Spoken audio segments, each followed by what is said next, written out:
There is nothing better than rivalry week in the Pac-10, and there is none better than the Apple Cup. It divides the state of Washington between Cougars and Huskies. And today, the 6th-ranked Huskies invade Pullman to take on the Washington State Cougars. Hello, everyone. I'm Bud Namick in Martin Stadium. Great to have you with us, and thanks to Oregon State, the Washington Huskies with a chance to advance to the Rose Bowl with a win in this rivalry game over the Cougars. But it is a rivalry game. That means just about anything can happen. Last year in Seattle, the Huskies were able to outlast the Washington State Cougars.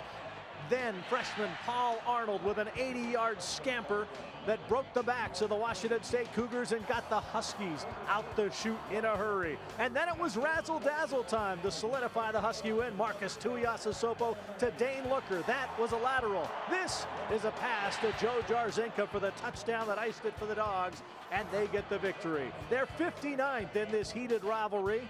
59 wins for the Dogs. There have been 27 for the Cougars, 6 ties. There will be no more.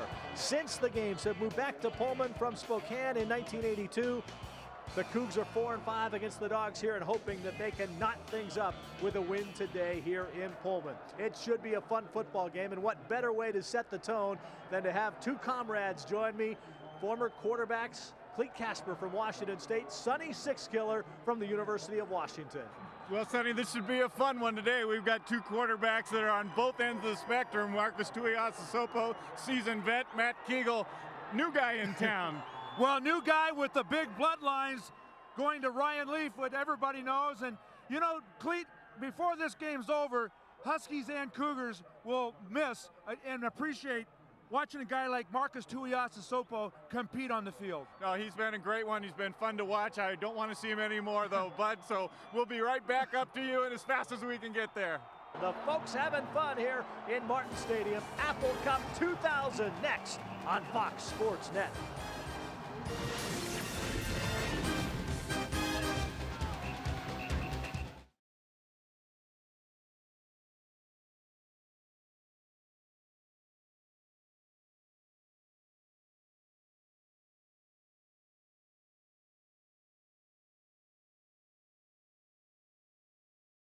John Anderson's going to kick it off as the Cougars won the toss.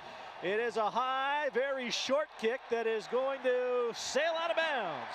So the Cougars will have the football on their own 35-yard line to get things started. And the young man out of Havre, Montana will make his second consecutive start. He is Matt Kegel, 6'5", 225-pounder, 28 of 63. 413 yards, the 88-yard touchdown pass to Marcus Williams last week. And his only touchdown pass, no interceptions. Wynn and Williams are big on the outside. Meisen is the tight end. Dave Minnick will be the running back for the Cougars as they'll start from the 35. The offensive line is very young. Watch Tyler Hunt in the middle. He will have to battle against Larry Triplett, the outstanding nose tackle for the Washington Huskies. First down from the 35. This is Adam Hawkins, the senior, who gets the start at running back and gets a couple of yards for Washington State. Take a look now at the Husky defense. They are led by that 3-4 front. Jerome Stevens getting the start over Marcus Roberson, who's banged up a bit. Triplett in the middle, Ryan Julian on the outside. The linebackers are Jeremiah Farms, Ben Madavi, the former walk-on, Darrell Daniels, and Jafar Williams. Actually, Anthony Kelly getting the start in place of Williams today. Lowe and Massey at the corners, Akbar Carruthers. As the Cougars have some problems on the snap, and Matt Kegel is sacked back at the 25-yard line. So not the way Washington State has things scripted. And they will face a 3rd and long.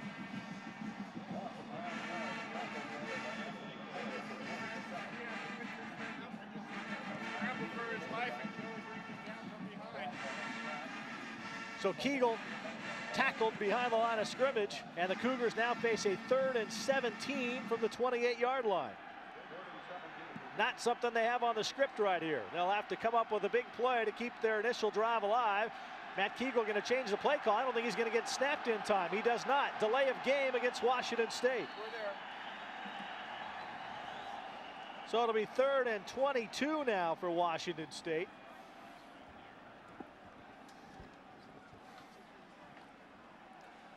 Not the kind of start that Washington State was looking to, as we talked about in pregame, of trying to play under control and execute. And Mike Price is just making sure that Matt Kegel doesn't get too upset with things and recognizes maybe now it's just a time to punt.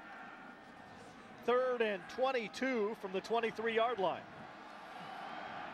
Cougs have to get out near midfield to get the first down.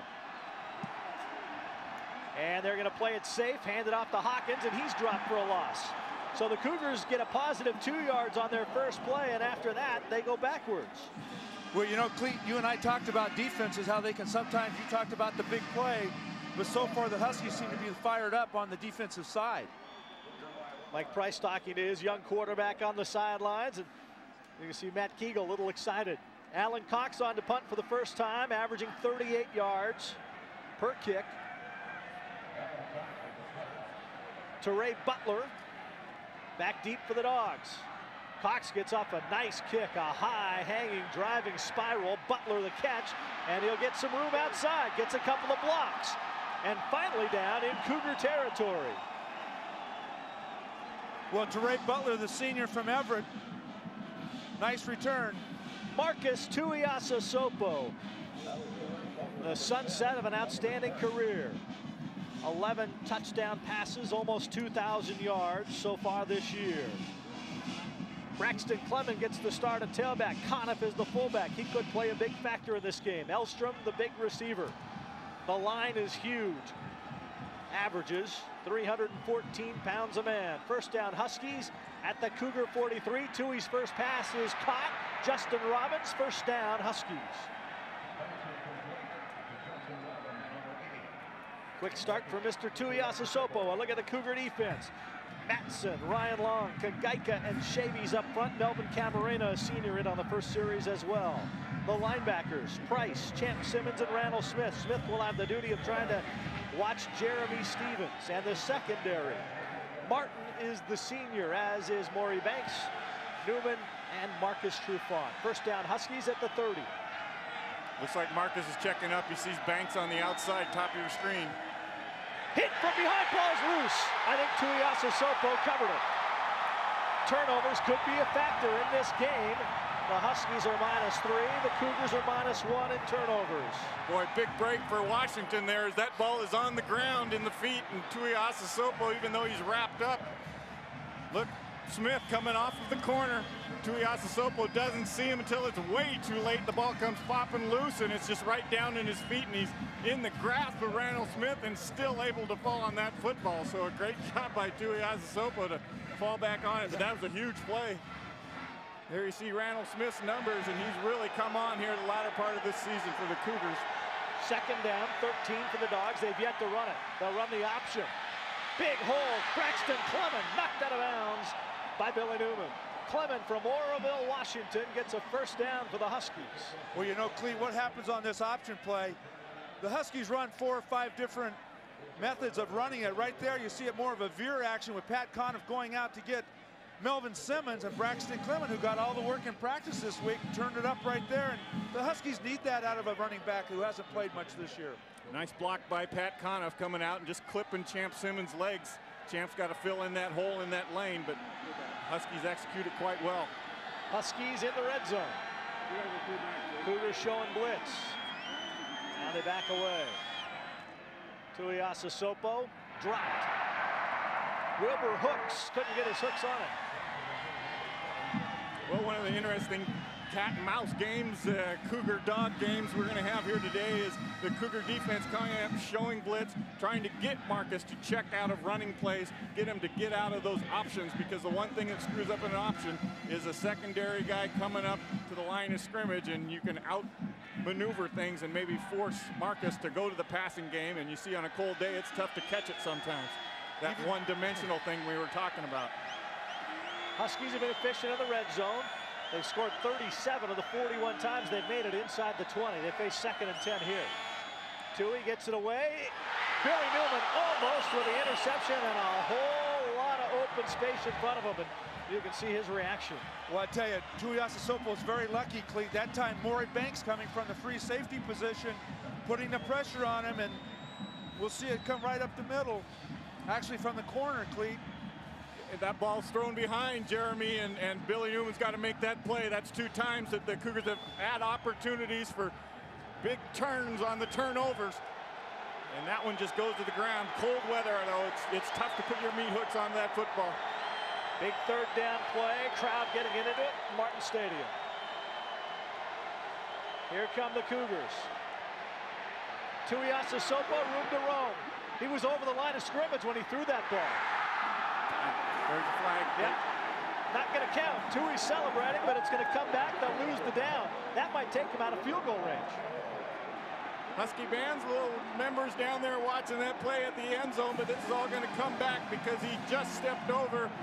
Looked like about the 19-yard line is where he let that ball fly. He stepped over the line, then he pulled back, and that's what cost him. Yeah, he realized where he was, guys, but he tried to correct it, but once you go over. Cougars lose contain a little bit and on the outside as the officials discuss things, but Tuiasosopo using his great footwork, they may wave this off. No penalty. The play was legal by rule. We're not able to hear the call, but I think that's a bad call. He was definitely past the 19 and then stepped back and threw it. And as Sonny said, you can't do that. Take a look. Here we're going to see pressure comes up the middle of the football field and is forcing Tuiasosopo out of the pocket. The line of scrimmage is the 19-yard line. There he is on the 19. He's at the 18 and lets it go. And I'm not exactly sure. And they sure. call it a touchdown, Huskies. Wow. Mike Price trying to get his guys pumped up, but that's a controversial start to this football game because, like you said, they would have moved him back from the line of scrimmage. Would have put him on 3rd and 20. Instead, they got 6. Anderson to try to add on the extra point.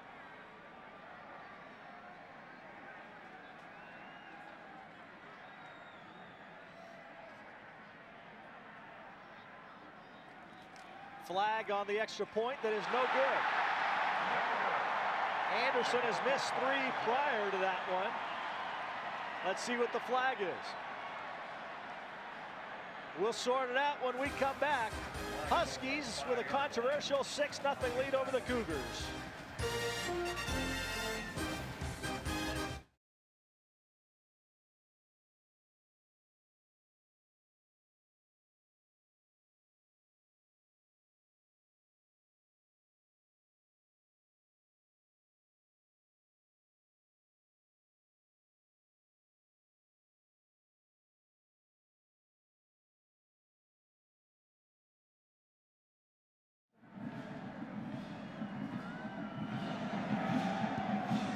This time Anderson will drill it.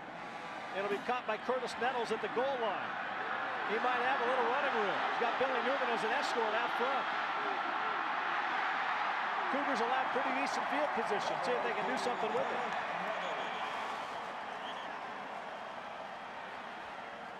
They'll say he was out of bounds at about the 43-yard line. Looks like the 39 there, Bud. Okay, spot it back. So see if Matt Keagle's a little more composed this time around and the Cougars get something going. Cleet Casper, they still on the script?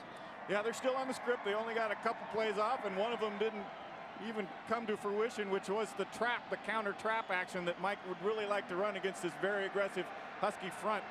They've got Minnick in the backfield now. Keagle trying to set something up outside, just throws it away. Colin Henderson broke one inside. Keagle threw it outside as the pressure came. There's Rick Neuheisel, second-year Husky coach. Cougs go to the 2 tight end alignment with Minnick in the backfield on 2nd and 10. Keagle guns it out. It is caught out to the 45-yard line. Milton Wynn closing in on a 1,000-yard season. Well, it was a pretty good coverage out there actually on the short route. Chris Massey starting in place of Anthony Von Tour this afternoon. And a lot of young people back there, you guys. You know, Chris Massey's one of them and Johnson is another. But this man is a scary receiver. Milton Wynn is tough. Well, here's a big 3rd down and 4 for Keagle and the Cougs. They spread it out, doubles them both bottom and top. Minnick the lone back. Want to set the swing to Minnick. He makes the catch, 1 man to beat, and he got the 1st down into Husky territory. Was able to elude Omare Love who was coming up, had a chance to make the hit and stop the Cougars on this drive, but it is a first down. These are the kind of pass plays Mike wants to give to Matt Kegel. Just a little 4 or 5 yard out with Milton Wynn, and then throw something nice over here and let your big, strong running back pick up the first down. Do it on his own. He had one man to beat and got it done, so that's a big pickup. First down at the Husky 49. Minnick up the gut. Pretty good little surge on the right side of the line, and he'll get down to about the 45-yard line. Awesome Haddam out of Meade High School in Spokane in on the stop.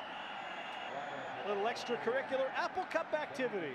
Flags fly. Let's see if it goes against each player or if the officials are going to say someone started it. Well, you got to be careful because you don't want to interrupt any momentum that you got in regards to Cougar offense. You'd hate to get set back. Hopefully they'll just say, Dead guys, ball. take it to neutral Personal foul corners. against the defense. Dead ball. Personal foul against the offense. The smart thing to do in this type of game.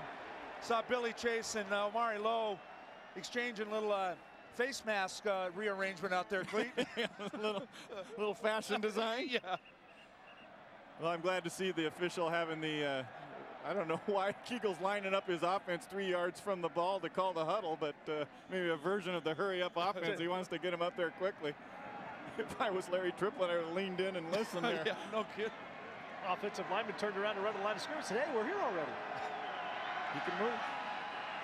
Wasn't said. No. Cougars a little disrupted there in the entire play calling sequence, having the huddle 2 yards from the ball and then going out and trying to get set. And that's something that'll happen with an excitable young quarterback. But Pushes the football back to midfield. Kegel comes over to get the play call from Mike Price. Huskies on top, 6-0. 9:47 and counting. Not quite a sellout here at Martin Stadium. A lot of the fans decided it was a little too cold. They're going to watch it on TV. Dave Minnick running room. Minnick still free.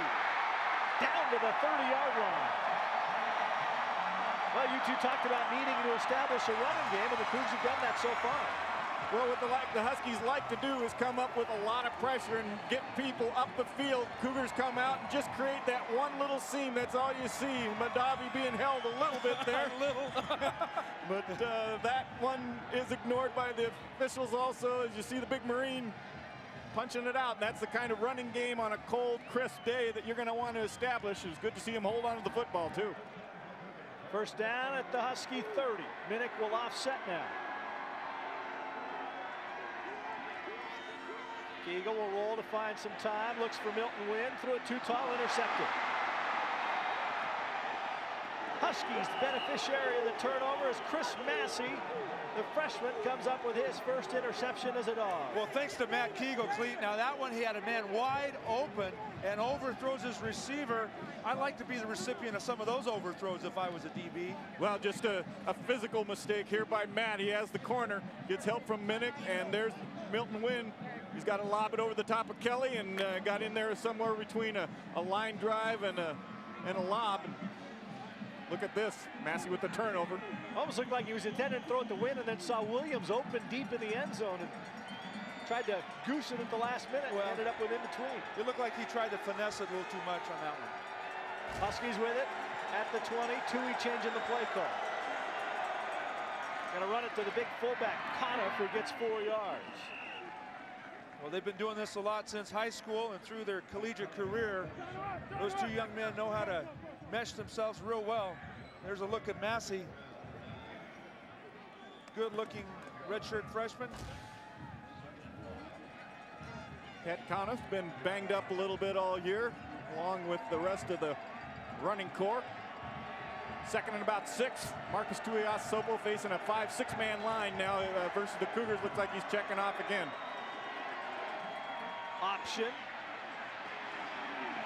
Clement trying to get outside, not much there. Might have got a yard. That's the kind of thing Bill Dova's looking to do, is force Marcus on that option to pitch it early and bet that although Clemens is a pretty good back, that his guys, meaning Billy Newman, Randall Smith, have the speed to go from inside out and track him down to that sideline. That's pretty good defense there. Coach Dova, one of the best at defense in the option. third and call it 4 for the Dogs. They converted for a touchdown on their only third down earlier. Pressure, Tuiasosopo gets it away, and they've got the first down. Big Jeremy Stevens makes the catch. Well, that's certainly a target I would look for. He's had great success this season, finding number big 14, and it's nice when you know where the first down marker is too, Clete. As a quarterback, you want your tight end getting enough for the first down. Cougars come with Randall Smith, who doesn't get a chip on big Jeremy Stevens before he runs out in the route, and that's just a nice, easy little throw. That catch moves him one ahead of Todd Heap of Arizona State. First down, Dogs at the 32. Deep drop by Tui. Incomplete. Marcus Trufant did a nice job that time. As soon as the ball was delivered to Elstrom, Trufant delivered the hit. I thought Tui took a little too long to deliver the football. He had enough time to set his feet and get it out there. Elstrom had already broken his route off, and you need to make sure that ball's gone by the time they plant guys and come back. That ball should be out of the hands.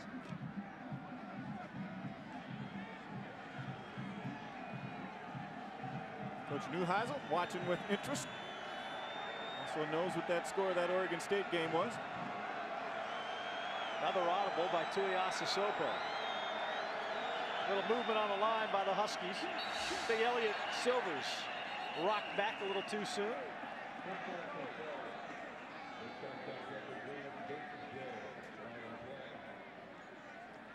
How good's this offensive line been all year, Sonny? They've been real solid. I think that they've really, hang on. False start on the offense. 5-yard penalty, still second down. We've had several rushers, make that century mark, and I think that they've done an excellent job of blocking on the option plays and creating and making sure that Marcus can get outside. The one thing is that there's one junior. Everybody else is a senior. Kyle Ben being the only junior on the front. Delay handoff. Braxton Clement with a pretty good surge and some 6-7 yards after the contact. Young man out of Oroville going to set up a third and pretty good situation for the Huskies compared to what it might have been. Well, here's what Coach Doba was real concerned with. These delayed draws. Look like Hart is that fullback in there making a good block, and Clemens does a nice job picking 4 or 5 up afterwards, but he was real concerned with the ability of these big guys to punch holes in the middle of the Cougar football defense. 3rd and 4 now. Look for Stevens in this situation last time. Little option. Cougs have Clement hemmed in. He's going to lose 3 yards. Huskies are going to have to punt it away. Another flag on the field. Mike Price looking at it, trying to figure out what the officials are talking about. They're talking to Maury Banks on the side there, and looks like the way the Cougars helmets are heading to the turf that it's against the Cougars in a big play. Well, the official was pointing his hand at Chris Martin, 25. Looked like trying to read some lips Dead there. ball, personal foul, defense, 15 yards, first down. Boy, that's a killer. You got to get up for these football games, but you got to play with somewhat of a level head. You can't kill your teams with penalties. Especially after you've stopped them on 3rd down. Here you see the activities, and there's a shot by Jeremy Stevens, then another shot by Chris Martin after the fact, and the second guy got caught.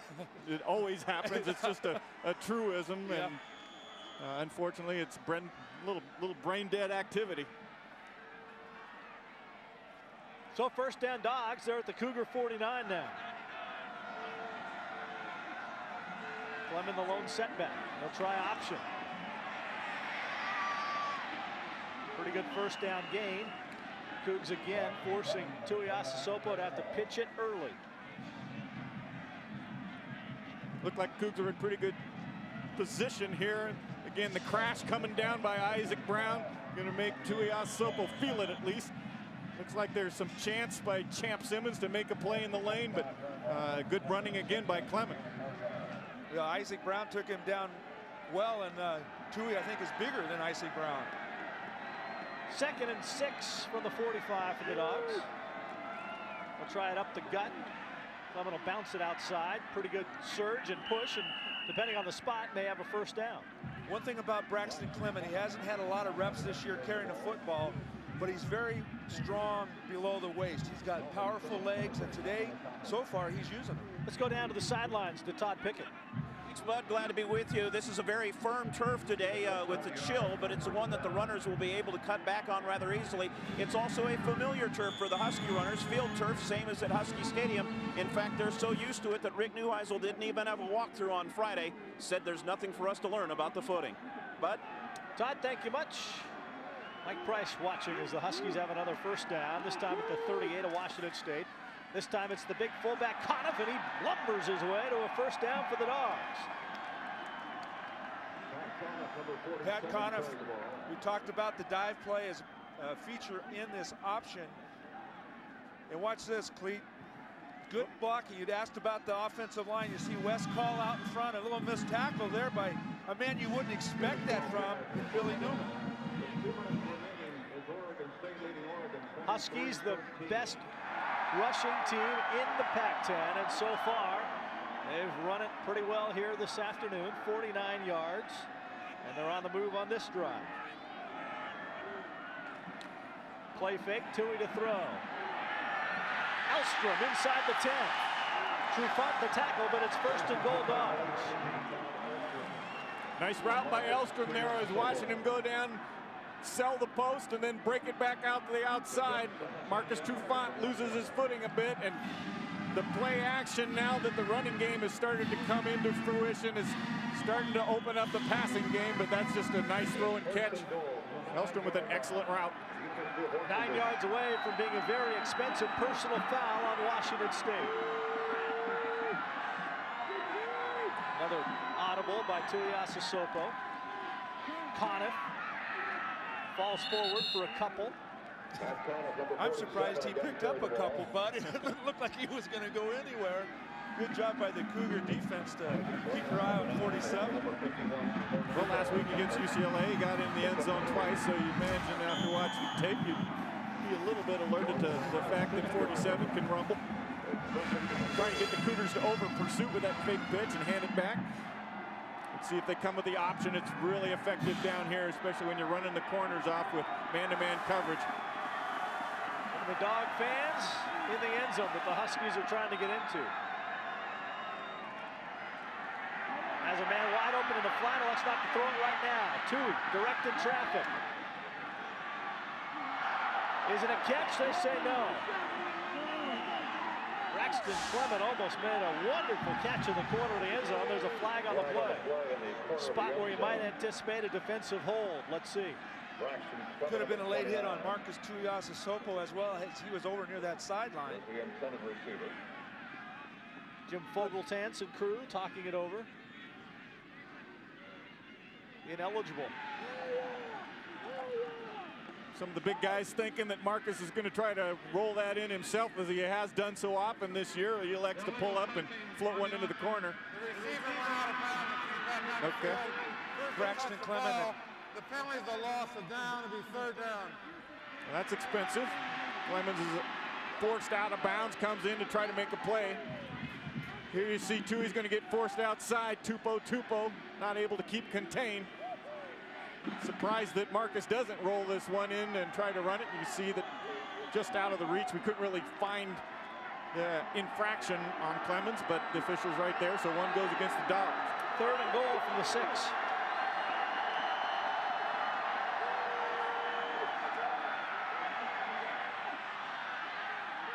Caught out of bounds, I believe. No, touchdown Huskies. Cougars can't believe it. Well, the two officials took their time. Didn't see any head nodding. You didn't know who was going to make a call. Right there in the corner, we'll have to take a look. But Marcus puts this ball right on the money, rolling out to his strong side. Floats this one up in the corner. Right there. Is he juggling the ball? The ball is being juggled is my ruling, but that's a Cougar perspective. The officials right there, right on top of it, and they're 0 for 2 in my book. Well, you know, in that corner of the end zone, you've got the Huskies and all said good, and the Cougar band really didn't say anything. So I'm not sure what's going on down there, but This time Anderson gets the extra point. 2 controversial touchdowns, and the Huskies have a 13-0 lead. 3 minutes and 20 seconds left to play in the first quarter of Apple Cup 2000 on Fox Sports Net.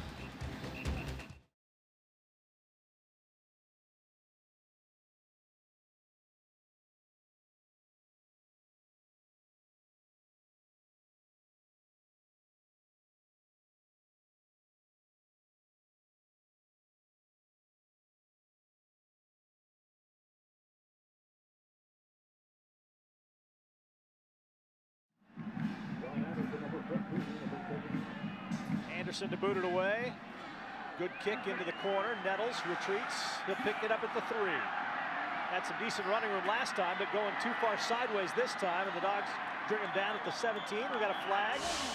A little hold. You saw some shoulder pads coming out. Greg Carruthers being held by a Cougar, so it's the Pac-10 rule this year. 50% of the kickoffs at least have to have a flag. So. Well, that's trouble. Again, moving the Cougars back into a situation where they got to dig themselves out of not only a 13-point deficit, but got to come off of probably about the 8-yard line is where I'm guessing this ball is going to be spotted. Makes it a long drive, a long way to go for that man, number 4, Matt Keegle. Holding on a return. Against the return team. You have to distance to the goal. First down. No, but Jim sounds cold down there and marking those signals out. It is indeed the 8-yard line. Matt Keegle and company out for the 3rd time. Didn't move it at all the first possession. Second possession, they were moving it fairly well, especially on the ground, and then Keegle overthrew, and an interception results in a Husky touchdown. Dave Minnick, again, good running room. The Marine puts the shoulder down and gets about 7, maybe 8 on first down. Nick Lambert, Alan Cox trying to stay loose on the sidelines. Rex Clemens talking to fellas on the sidelines, talking to Rich Alexis there, letting them know about all the talking that's going on out in that football field. And we've seen a couple personal fouls already called, and the one that really hurt the Cougars after they'd stopped on 3rd down. But here comes Minnick again. Got the first down, gets out to the 20-yard line. Good to see that the Cougars are able to get some running room for Minnick. That's the best thing that can happen to Keegle after throwing that interception, is establish something on the ground and then get back to that short possession type passing game that he's been pretty adept at. You know, Dave Minnick is listed at 6 feet, guys, and I'm not sure if that's true, because he's hiding behind some of those big linemen for the WSU. Huskies could be smelling the roses. Oregon State has defeated Oregon. They're probably tearing down the goalposts in Corvallis. Play fake, Keegle guns it out. Meisen makes the diving catch. He'll pick up about 3 yards on the play. Well, there's what I was talking about, the ability to take the running game, go play action off it, and even though it's only a 4-yard catch by Meisen there, it's something that's positive and safe down here near your own end of the football field. Well, I'm surprised with the Cougars this season, looking at the stats where you see Russell Meisen only had 8 receptions coming into the ball game, and Mike Price usually throws to the tight end a little bit more. Minnick nowhere. Lost a yard on that carry. Huskies did a nice job. Hakeem Akbar coming up. Ryan Julian has been solid at the end position for the Huskies, and that time he made a good play against his counterpart of WSU there. Cougars thought perhaps the Huskies would be vulnerable deep with the large receivers. Brian Poley-Dixon victimized them a couple times last week against UCLA, but we haven't seen Matt throw it deep yet. Brian Poley-Dixon is an outstanding athlete. Not that the Cougar receivers aren't with their numbers, they certainly are. Keegle steps up, gonna have to try to run it. Gets a block, gets outside. And didn't get there, did he, with the stretch? We'll see. Rick Neuheisel down there to make sure that there's a good spot. We'll see if it's enough. It looks like it might be, well, hard to tell. I don't think we can make the call yet. Well, the way things have gone today, I'm not going to touch it. Scrambling around for his life, trying to get something up to the top of the screen, not able to do it. Gets a great block here to spring him around the corner. And he stretches this football out at the last second, and that's a good spot if they give it to him, because it looked like his knees had gone down before he reached out. Had to get to the 30-yard line and got it. So a big conversion that time by Matt Kegel, just making something out of nothing. Fourth first down of the afternoon for the Cougars. You saw the CW on the jersey for the Huskies for Curtis Williams. And certainly our thoughts and prayers continue to go out to Curtis Williams. There's no question. Hakeem Akbar, his close friend, has stepped in his position as strong safety, and Greg Carruthers, the freshman, has moved to Hakeem's spot at weak safety. Carruthers, by the way, out of Helena, Montana, might have locked horns with that young man, Matt Kegel, sometime during their high school careers. Minnick on first down. The Huskies bottling things up a little better that time, and it's a pickup of about 3. And a little pushing and shoving going on.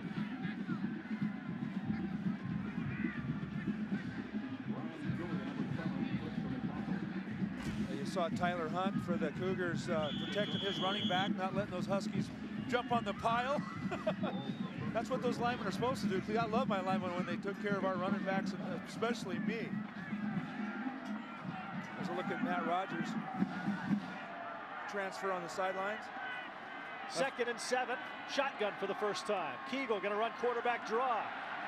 Didn't fool big Larry Tripp, but Hakeem Akbar comes up and puts a big hit on Kegel as Ben Madavi had a hold of him as well. Well, trying to catch the Huskies coming upfield. They've shown a lot of pressure coming from the outside in, and they were hoping that they might be able to kick out, but ran right into Akbar and company. That'll be the final play of the first quarter, and the Huskies have a 13-0 lead over the Washington State Cougars. A couple of controversial touchdowns, but the Dogs have 2 scores on the board in Pullman.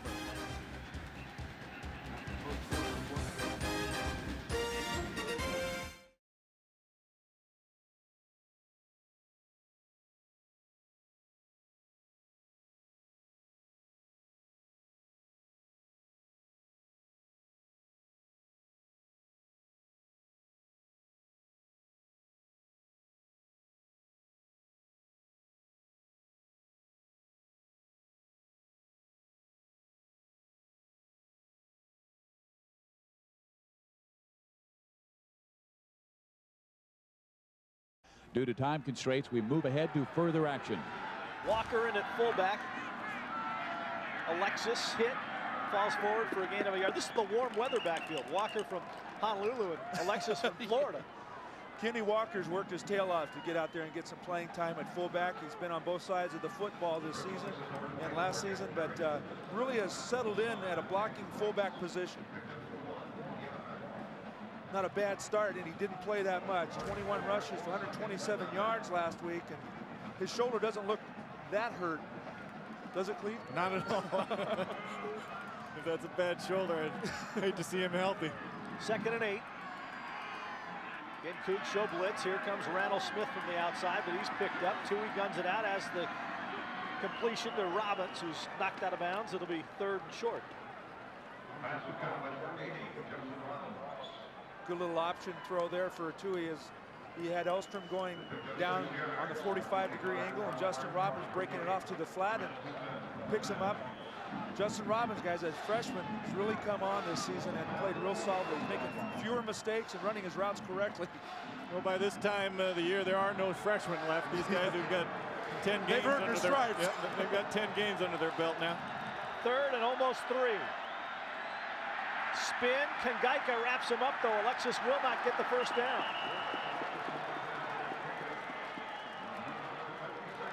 So the Huskies will have to punt it away. We're going to see Ryan Fleming for the first time.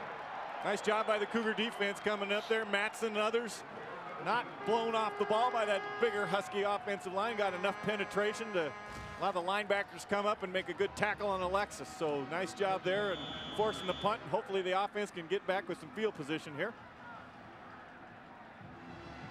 Fleming, 38 yards a kick. See if the Cougars come after one. They got one last week against SC that turned up big. Fleming has not had a kick blocked this year. Snap kind of floats back. Cougars got close but didn't get it. Good kick. Henderson will make the catch and gets a block and gets outside. There's that halo Sonny doesn't like. Forced the defenders to stop and allowed Henderson to get a couple of yards. Huskies lead it 13-0. Cougar football when we return to Pullman. The Apple Cup 2000 on Fox Sports Net.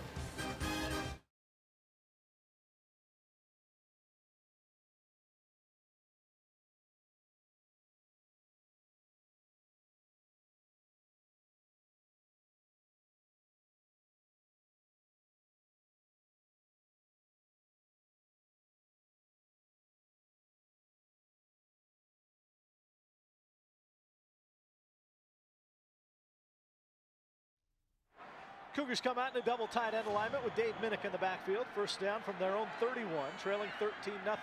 Kegel, the quick toss, guns it, caught Marcus Williams, and does a nice job to run through the Husky defender and get a first down. Derek Johnson on the corner, and he was no match for Marcus Williams. Well, there you go. I mean, the one thing that you'd love to be able to do here, you've got Massey in the game. He's 5'11" and a freshman at the other side, guarding Wynn. Like to take advantage of those matchups with those big guys, and they're pretty high percentage throws. Get Kegel a little confidence going, and I think it dropped off a bit. Officials will have to measure, and they won't have to move the chains very far. Milton Wynn, haven't heard from yet. He's been open on a couple plays, but hasn't really come up with a big play, and that's what he's been so good at for most of this Cougar season. Maybe got a play calling chance here to go deep to Winner Williams, because it's second and about an inch. Yeah, if I'm Mike, I'm thinking I'm going to get something going here. I'm going to put the ball on the ground and pick up first down and try to march down the field. Take some time. My defense has been out on the field quite a bit. Well, you look at those receivers. One thing I was looking at is the yards per game for Wynn, but the yards per catch for Williams. You know, and it's nice to have one guy near 100 yards and another near 20 yards on reception. There you saw the graphic, 8 yards, a little over per pass play, leads the Pac-10. See if they go for something or just try to grind it out. They're going to grind it. And Minnick with the second effort gets the first down and not much more.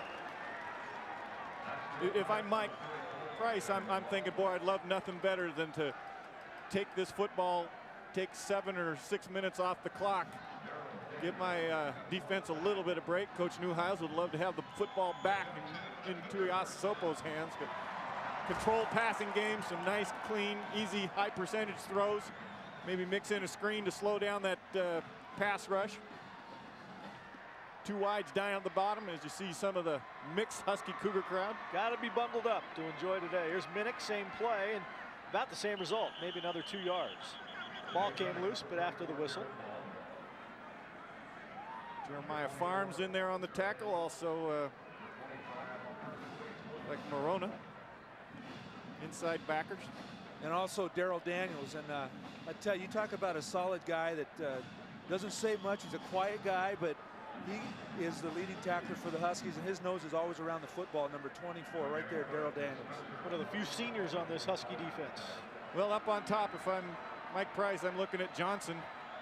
Matched up on Wynn, man-to-man. I'd throw it up there. Oh, there's a movement. Misen, the tight end, jumping.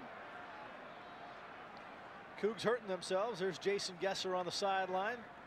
Young man who was injured last year at Apple Cup time. Second down, 5-yard penalty. Came back, though, and played just a little bit in that Apple Cup game. Ran it, threw one pass. Another one that loves the cold. another one of those kids from Hawaii right about this time thinking about that Thanksgiving break. Mike Price just really needing something out of his offense here. Kegel buying some time, trying to get with Milton Wynn. Now Kegel's going to run it back the other way. He's got an escort, got Locker. What's he going to do? Wants to gun it, and it's caught. McElrath. We got a late flag.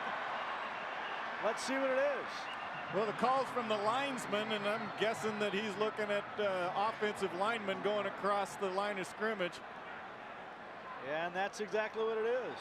Unfortunately, when Matt's back there running around, the guys don't know him as well, maybe as they will in the future, and they're expecting him to pull this thing down and run. Comes over to the left, trying to find something with Milton Wynn. Not there. Everybody's locked up. Let's go back the other way, see what's going on. And the offensive linemen are looking back. You see him on the head on the swivel, and boy, put the ball right there for a great throw, but it's all going to come back. So penalties once again haunting. Cougars the most penalized team in the Pac-10, and it's already a factor today. Well, it's one thing that play did is it took some time off the clock, but you know, he is just a good-looking athlete. Matt Kegel running around back there. The Huskies not bringing a lot of people, Cleet, and that way he buys him some time back there to look for an open man. Back-to-back penalties. That's why Mike Price has that perplexed look. His team yet to score. Out of the shotgun, Kegel on 2nd and 18. Meisen makes the catch, but he's wrapped up almost immediately. Anthony Kelly, backup linebacker, who got the start today in place of Jafar Williams with the tackle. Yeah, Jafar Williams been bothered with a bad ankle, but look at the job on Larry Triplett right here, the double team, and then single team, and Jersey. They had it all, Cleat. Well, a pretty good job that time on the double team, though. You can expect that if Triplett's going to line up over the center, that Hunt is going to get help from the guard and pass protection, but this guy is a force to deal with right in the middle of the football field. Cougs need about 13 to keep this drive alive. Dogs a little confusion personnel-wise out there.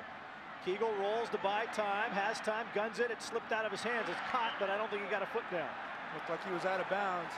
Maybe if he'd have been bobbling it, they would have given it to him. Well, Kegel was bobbling it. That's too bad.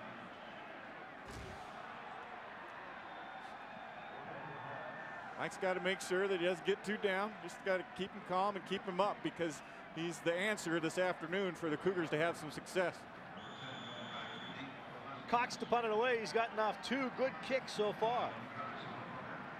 To Ray Butler, the deep man, trying to stay as warm as he can under that helmet.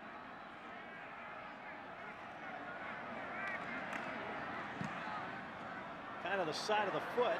Butler, that ball's loose. Looks like the Huskies have it covered at the 10. Alexander helping out to cover it. That was a nightmare. Late flag. Did the Cougs not give enough room? Well, I think what there was a push in the back that forced the blocker into the receiver. As you see it coming down, here's the push, and it looks like Massey gets thrown right into Butler, and they're going to rule interference there, as the official quick notes that the ball was touched, but it came quite late in the conversation here, and I think they're going to call that, though, as an interference against the Cougars, and that's what it is. Scott Lund came down and made a big push, but you know, these guys were cold too with those gloves and those things tucked in their pants. Took them a while. Non-contact foul. Violation of the 2-yard belt against the kicking team. 5 yards from the spot of foul. First down. It's an interesting interpretation, because the Cougar is not, well, he might be ruled he's in the 2-yard range there. That's a tough one. Well, it was because the ball hit Massey in the back, and he was close to Massey. Wasn't close to Butler, but he was within 2 yards of Massey. We've seen a few interesting bounces here, as that's a great recovery, though, that time by Alexander, getting up there and scooping it up. Out comes Tuiasosopo and gang. Conniff, the fullback. No. Tuiasosopo, the pitch.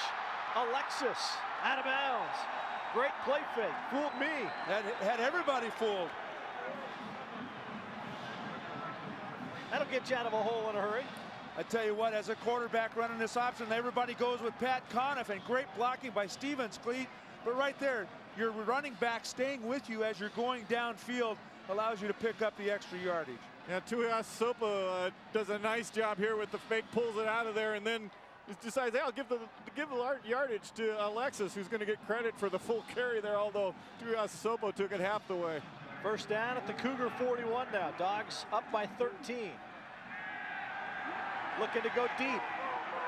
Martin is there. Great catch. Is it a catch or out of bounds? It is a catch. Patrick Reddick. First and goal, Huskies.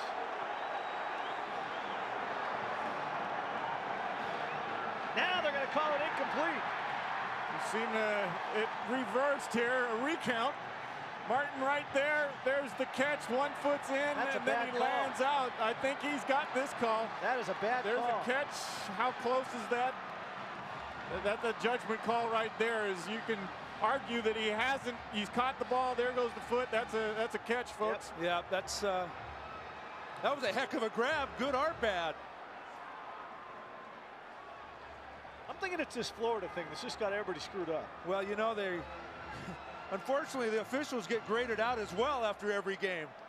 Here's the very end of it, and again, you make the call. You're the official. There's the catch. Got control. The foot hits, and then he lands out of bounds. Bottom line, it's 2nd and 10 from the Cougar 41 for the Huskies. Cougs come up with the blitz. Pressure. Tuiasosopo eludes 2. Gets rid of the football. Caught. Horrible tackle. Well, that's where you let Tui be Tui, guys. Yep. You got it. When you get your opportunity, you better wrap him up, because this kid will not quit. Kept his eyes looking downfield and finding an open man. Well, that's a Heisman Trophy kind of play right there. This guy is wrapped up here. You got Isaac Brown miss him.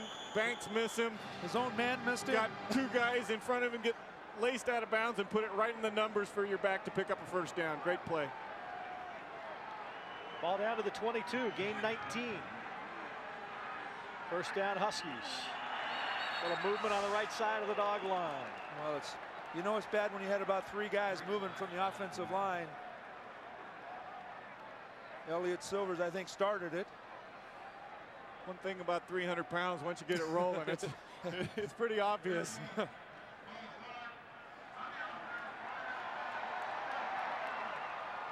That last play by Tuiasosopo was just another Houdini act, where he's able to use his footwork, move around in the pocket, and then make something happen good.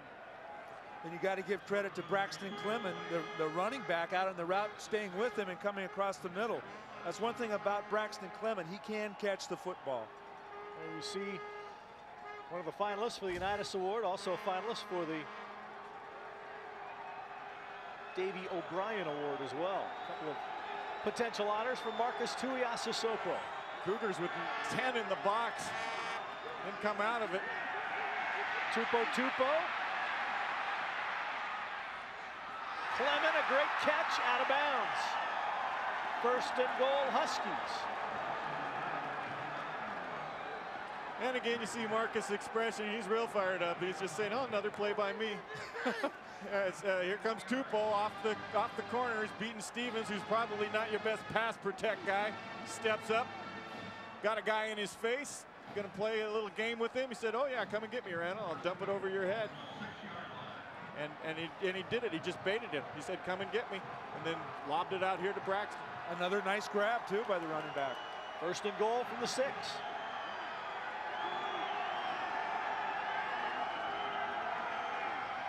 Conniff up the middle.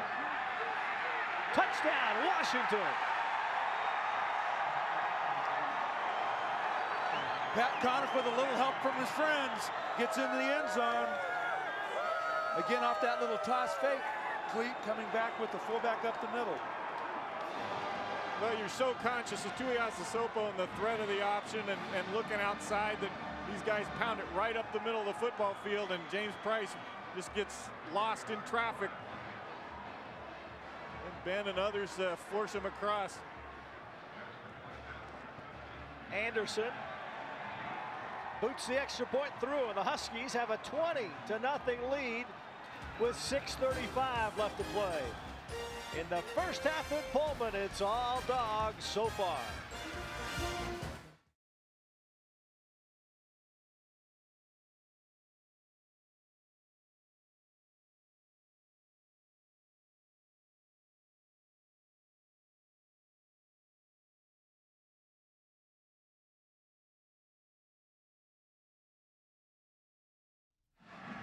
Huskies on top, 20-0. Anderson ready to boot it away. Floater towards the sidelines again. This time it'll be Billy Newman from the 9-yard line. Tried to cut back against the blocking and finds a little alley. Billy Newman gets hammered at the 30. Big old hit by Greg Carruthers, young man out of Montana who has a reputation of liking to lay the leather on people. You look at Pat Conniff with the blocking. Kyle Benn up front. He takes on mano a mano, the linebacker for Washington State. That's just power right down, and a little help from Kyle Benn as well to get in the end zone. Huskies with a quick scoring drive, 74 yards in just 46 seconds. That gained the Cougars 219 yards to just 61. Well, Cougars forced to throw coming out of a spread offense with no back. Kegel trying to dump it out to Milt Wynn. The coverage was good. Derek Johnson on the coverage. Huskies are mixing it up well with the defensive backs and linebackers. That time Farms coming in. Put a little love pad on Matt Kegel. See Rick Neuheisel pointing at something in the Cougar offense. It's an unfamiliar position for the Huskies, being up, but we're not to the fourth quarter yet. So Minnick trying to bounce it outside. The Marine keeps going, gets out near the 37-yard line. Makes the third down play call a little easier. Running game's been effective. Mike just hasn't had the luxury of sticking with it. Now down by 20, he's going to have to really rely on Kegel to get him back into this game. Although if you could get one score in here before the end of the half, that would certainly help with the momentum going into the halftime. Well, those penalties have just seriously killed the Cougars so far in the first half. Well, the Huskies have taken the crowd out of it as well. Here comes pressure. Kegel gets rid of it. Great catch by Milt Wynn. Had to reach behind him and made the catch and got out to midfield. Well, this time Kegel does a little Tuiasosopo dance and buys himself some time. Throws one about 100 miles an hour there, and on a cold day, Milton Wynn does just a great job of reaching back and catching a ball that didn't have anything that resembled touch on it. No, it didn't. You see the non-conference record. Pac-10, best ratio this year. All the Big 12s right there. First down, Cougs at midfield. Kegel has time, going deep, wants Milt Wynn. Tried to adjust, couldn't quite make the catch. Amare Lowe stuck with Milt Wynn. Well, that's the kind of play you'd like to be able to see, though, is go ahead and let your guy, Milt Wynn, who's been doing it all year, play the percentages. He's got the advantage of being able to look back and time his leap. But Lowe does a fantastic job of just gaining position. You see that Milton had a shot at it. Both hands on it. Well, that was a well-thrown football, and Milton Wynn, this guy's going to be playing somewhere down the road, I feel. Second down now from midfield for Washington State. Cougars desperately need to get some points on the board. They set up the screen, and it's knocked down by Triplett. I couldn't tell if somebody had caught it or not. Then Triplett, frustrated, couldn't hang on. Well, Larry Triplett, I think, was looking towards the end zone, trying to score there, Cleat, but look at the pressure on this play. Up at the top, you'll see the corner come in on the blitz, and this has Matt Kegel thinking, I've got the perfect play called, but Triplett reads it pretty well and ties up. The running back stays with him and almost makes a play. That is making a play for your defensive line. And that is knocking it down because they had the right play. If they completed that, they'd have been scooting on down the field. Third down now and 10. Out of the shotgun goes Kegel. Steps up, guns it. Another drop by a Cougar receiver. That's the difference. Huskies are making some big catches. Washington State isn't. Well, you got to have help from your teammates. Kegel's, getting it done from his standpoint here. And Marcus, who made the big plays last week in the nice warm confines of the Coliseum, isn't able to come out. Looked like he stumbled right before he went to dig this ball out, but that's a good throw by Kegel. Well, it's because he's not cradling that ball in with his hands first and bringing it to his body. You can't let that bullet hit you in the body. It's just not going to work. Cox to punt it away from midfield. Butler back for the Dogs. Tries to hang this one. Butler will come up and field it at the 16 and get hammered immediately. And And they gave him enough room to catch it this time. But they give up the football again. Yeah, that Teray Butler is standing tall back there. You see Bill Doba. Bill has done a great job over here for over the years, Cleat, the defensive coordinator. Nice guy, good coach. Husky ball on their own 17, 4:50 to go, first half.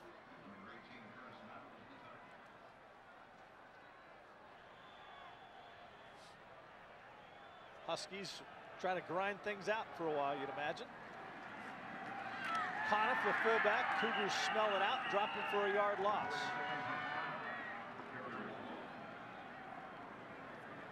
Cougar offensive line huddled up against the heater.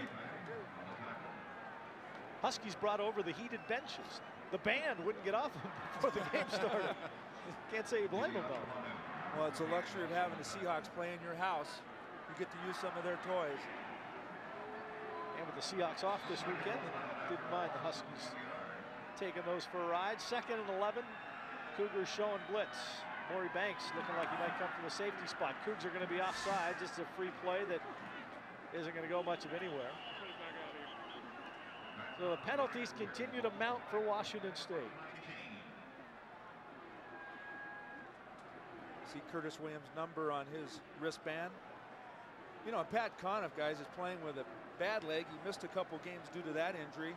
And his shoulder, wearing a brace on that. There's a great stat. You talk about parity throughout college football, but there's been a different entrant into that Rose Bowl race over the last 6 years now, and I think we'll have a new one. Looking that way right now. Well, I talked to the commissioner last week, Tom Hansen, and Tom, tell me, is there a better conference throughout America from top to bottom as far as being competitive? I can't think of one. No, I think you can argue some people in the SEC might disagree with you, but it is tough top to bottom in the Pac-10. I think the overtime games that we've seen this year. You guys seen, boy. Yeah. Well, someone was trying to have a debate with me of who would have been the potential Pac-10 champion with all those ties that if we didn't have the overtime. And Coach Neuheisel's going to say, let's take a timeout here and not get out of control as he's halfway out on the field. He's not happy about that timeout either. Not happy with the officials. 2nd and 6 from the 21 for the Dogs when we resume play.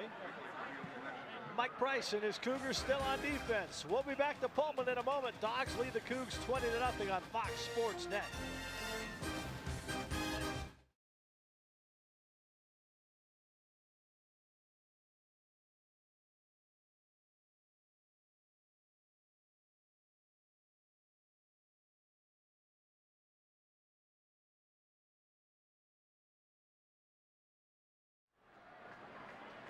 Second down and 6 for the Huskies. You see the Cougar fans a little quiet right now as the Huskies have a 20-0 lead and the football as we near the end of the first half. Tui on the pitch. This is Alexis, has running room. Rich Alexis cuts it back, and look out. Trufant on the chase. The Cougars finally bring him down inside their own 30-yard line. Shades of Paul Arnold a year ago. Well, brilliant job of running the option by Marcus Tuiasosopo. The Cougars are in a defense that should prevent anything from being created as they bring the crash from Randall Smith. He forces the pitch early, takes Conniff out of the blocking, but brilliant cutback right there. And then here's another nice little cutback move. Good hustle coming from the backside by Trufant. The defensive lineman, Didi Achalana, running him down from behind. Yeah, I was going to say, he can motor. Young man who scored a touchdown last week. Just broke Willie Hurst's freshman record. First down, Dogs at the Cougar 29. Here's Clement, bounces it outside. Does a great job to get outside. Well, I tell you, it looked like Chris Martin had him dead to rights in the backfield. He just bounced outside of him. Good recognition by Braxton Clement that there weren't a lot of red jerseys on the outside there, Cleat, and he just bounced it out and picked up some great yardage. Aren't a lot of Pac-10 running backs out of Oroville, Washington either. No. Well, you see the the statistics right there. 26 first downs, rushing the football. They did it all last week against UCLA, even though they're in a tight ball game, but that 38-39 was the big reason they won that one. Now 2 tight ends just blasting away. Huskies with 177 rushing yards in the first half, and they add to it here. Alexis will get a couple.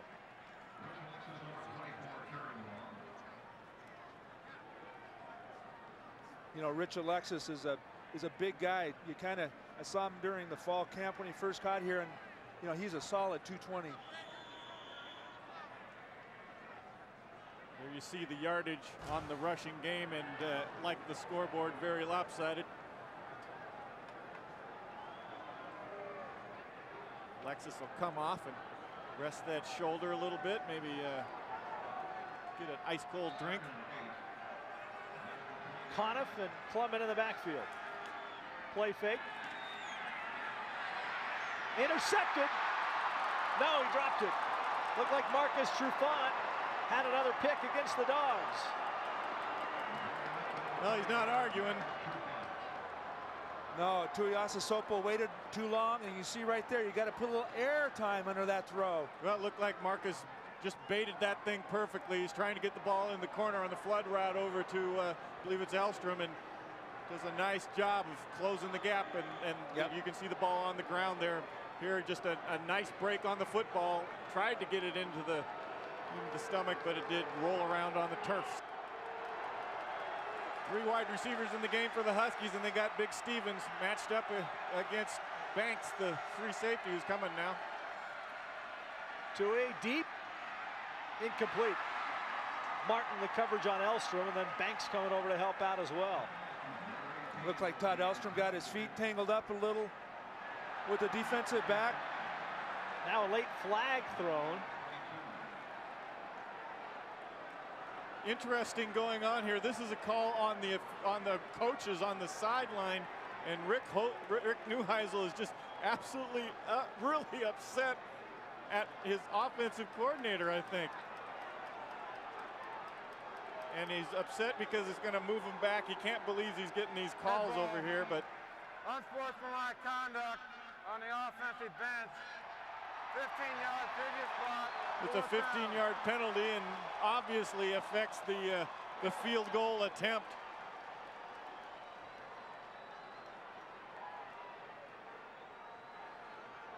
Well, I'll tell you, the crew's having a tough day. Yeah, to make that call on that particular play, you know, there was obviously nothing that was affecting what was going on the field there, and Rick's going over there trying to make amends with the linesman.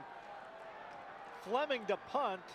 Cougs in their prevent umbrella type defense, expecting just about anything. Low snap, and he just tries to goose it towards the sidelines, and he'll do a nice job of getting it out inside the 10-yard line at the 7. That's a nice goose right there. See so many kickers that just try to kick it so high instead of trying to do what Ryan Fleming just did there. Well, the Huskies shot themselves in the foot after the nice run by Rich Alexis and another nice run by Braxton Clement, but the Cougars now have another opportunity, Cleat, with a couple minutes to go. Long opportunity it is. They'll start on the 12-yard line, and the Husky defense has been pretty good at bending a little here and there and not breaking. I mean, Matt Kegel will throw it deep early on, try to break his record of 88 yards last week to Marcus Williams. Got Williams one-on-one, bottom of the screen. He's going to hand it off, though, to Dave Minnick. The Huskies do a nice job of standing Minnick up at about the 9-yard line. Akeem Akbar in there again with the tackle. Here you see the timeouts, and I was thinking that Washington might start to use their timeouts maybe to stop the clock if they were able to stop the Cougars here on this next play, but without a number of timeouts, they really don't have that option. I would guess that they'll let this thing roll out unless the Cougars are throwing something and throw an incomplete pass. I would guess Mike Price might just try to run this out and not make any mistakes down here near his own end zone. Let's see what he does. He's crossed me up a number of times. I bet he has. Pressure as Kegel trying to throw deep, and Williams is there, and adjusts and makes the catch. and goes out of bounds. That'll stop the clock. They would stop it for a minute while they move the chains, but it will stay stopped until they snap it. Well, Keegle showing me something there, having the cool presence after he's got big triplet coming right down on top of him, throwing that ball where only his guy can get it. Big pop, the ball comes out after he is down, and the officials rule that made the catch, then it popped loose out of his control when he was out of bounds there. So the Cougars with a little life here. Minute 21, they've got to operate efficiently. It's hard for me to believe that Larry Triplett that time, his jersey is pulled out of his uniform. Not too many holding calls called today. Keegle guns it. Williams booed it off his leg, and boy, he had room to run. Well, he's got to hustle back to, he's over there kicking the bench and such because he knows that he's looking upfield and not catching that football. I just can't believe it. Boy, he had a lot of room. Well, Keegle has all sorts of time here. Here he's going to run this little seam route down the middle, and outside you're going to get the Marcus Williams coming across as it's cleared out underneath. Matt's got a lot of time to let this thing develop and throws this ball absolutely perfectly, and he's going to turn this corner and run a long way. I don't know if he gets in, but he's got a shot at making it happen. Third pass Cougar receivers have dropped that might have resulted in big plays. Keegle has time. Here comes the pressure. Throws back. He gets absolutely sandwiched, and it's going to be incomplete. And Keegle might not be getting up real quickly. He was flat out sandwiched. Yeah, AK Anthony Kelly, Jeremiah Farms. That was a huge sandwich. We might see Paul Menke at quarterback. Now Matt gets up slowly. Watch this, though. Rolling left, trying to get the defense to come with him, and just gets popped big time by Farms. On a cold night, that hurts even a little bit more.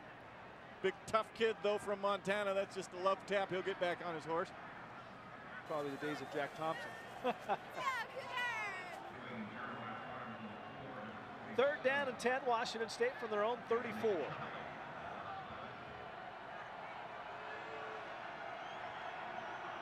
Wynn is the motion man.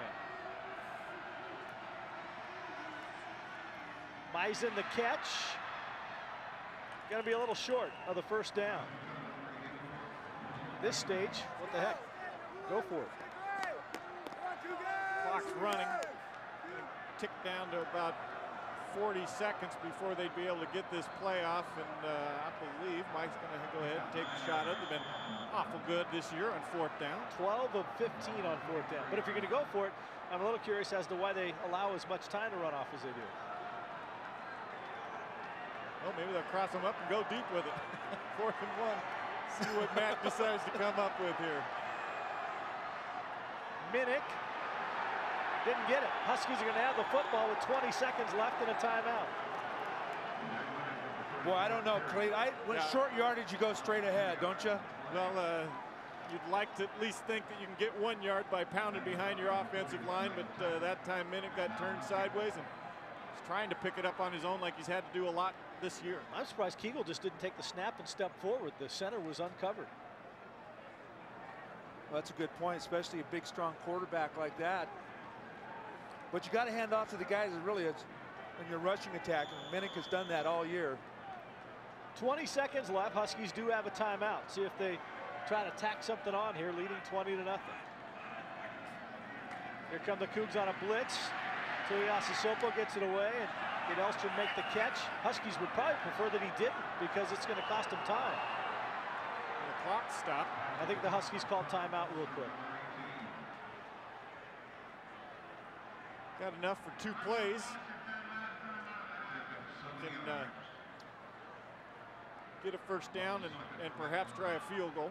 Well, John Anderson does have a pretty good leg. Long of 56 in his career. No wind to help him here today.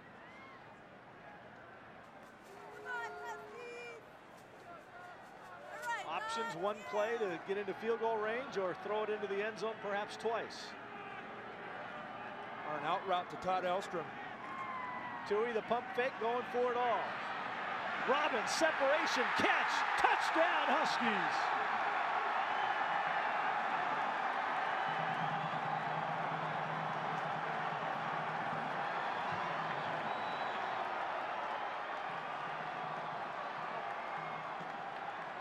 No doubt about this one. No controversy at all here as he just gets behind the pump fake.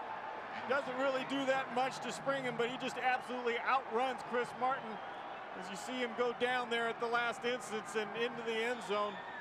And takes a little bit of shot, but Mike Price's gamble on 4th and 1 comes back to bite him. Yes. And that's a big 7 points. But the block, Braxton Clement, allowing him time to get rid of the football. 27-0 Huskies now. We'll be back with that kickoff in a moment. All Huskies in Pullman on Fox Sports Net.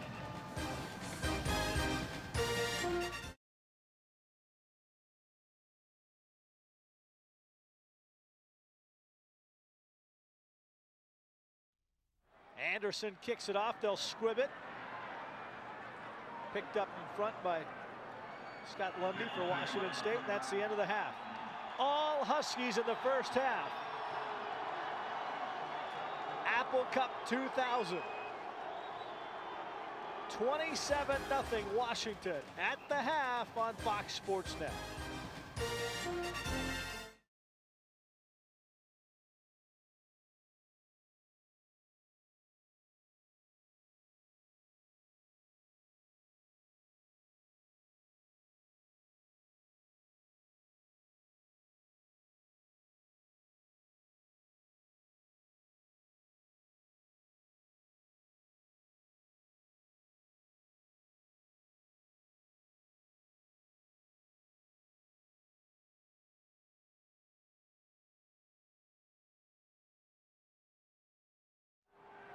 Well, the Cougars just kicked for the first time today. Alan Cox booted it away. Sean Sweat returned it to the 32 for the Huskies, and that's where we'll start quarter number 3 here in Pullman. Bud Namick along with Cleet Casper, Sonny Sixkiller. Todd Pickett is on the sidelines.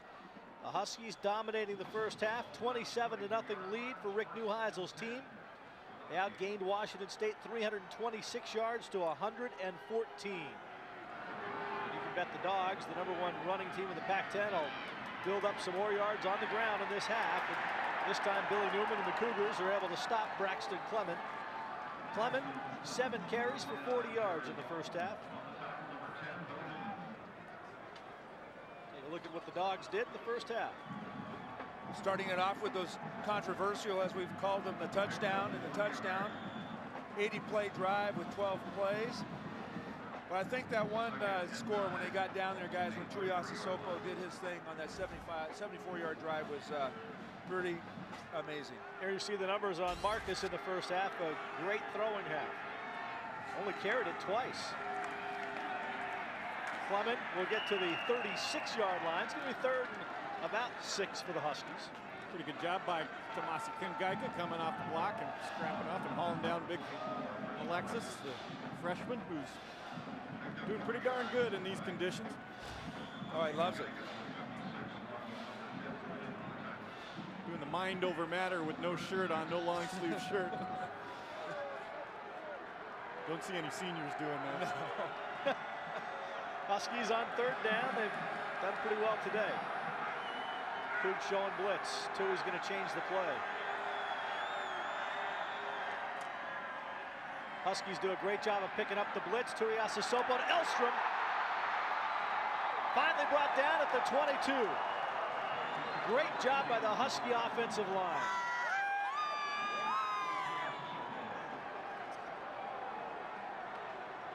Well, they come right out of halftime.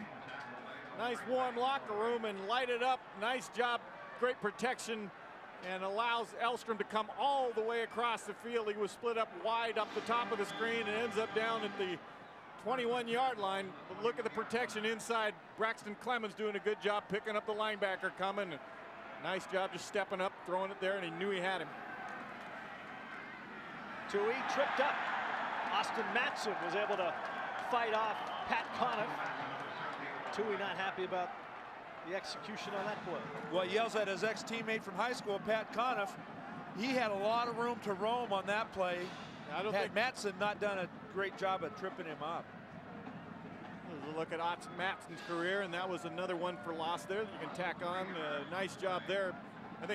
I don't think Tui was yelling so much. I think he was just upset about it because all that room he had. Yeah, he was gone, but tripped up from behind. Second down, call it 13 for the Dogs. Quick toss, Tui. Elstrom caught it, but he was out of bounds. Elstrom looking for a reprieve, trying to get a recount, do something. Look at this smile. He was arguing. He was working it, Clete. He was working it. This ball is thrown right where his guy can make the play. A big, tall, wide receiver. You can see the foot, though, definitely on the white out-of-bounds side of things. So bring up third down and 13. Let's see what Marcus Tuiasosopo can pull out of the hat this time. He's been doing it all evening. Surprisingly, we talked about his ability to rush the ball, but he's been doing it with the arm in less than favorable conditions. Cougars, everybody on the line of scrimmage. He's going to check out of it and look for the lob. It was tipped. Randall Smith got a finger on it, just enough to bother Justin Robbins. Yeah, would have helped for the field goal position, but not nearly enough for the first down. So the Cougar defense, after taking a couple shots, especially from Elstrom, is able to at least hold the Huskies out of the end zone, and will force an attempt here. This will be a 41-yard attempt for John Anderson. As long as Sonny mentioned earlier, 42 so far this year, but he's been kicking well of late. Plenty of distance, and he got it. So the Husky lead is now 30-0, and the Dogs keep their streak alive. They have been putting up at least 30 on the board, and they do it again today.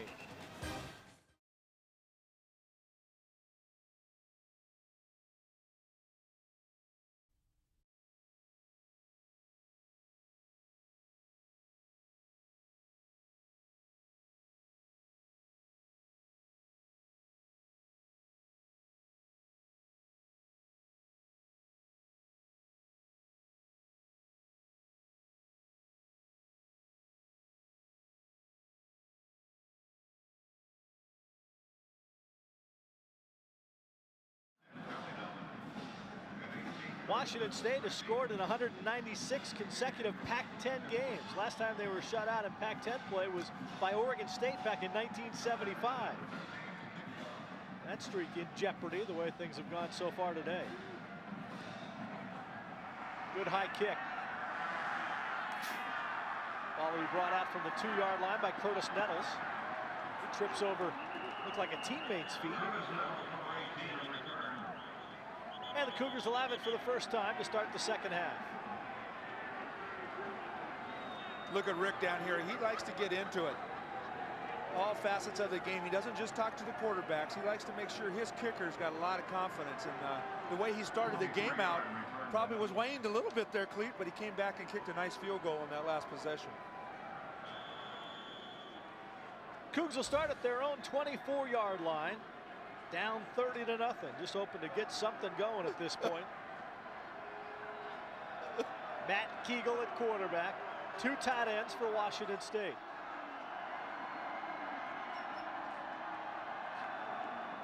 Play fake, Kegel has it batted down.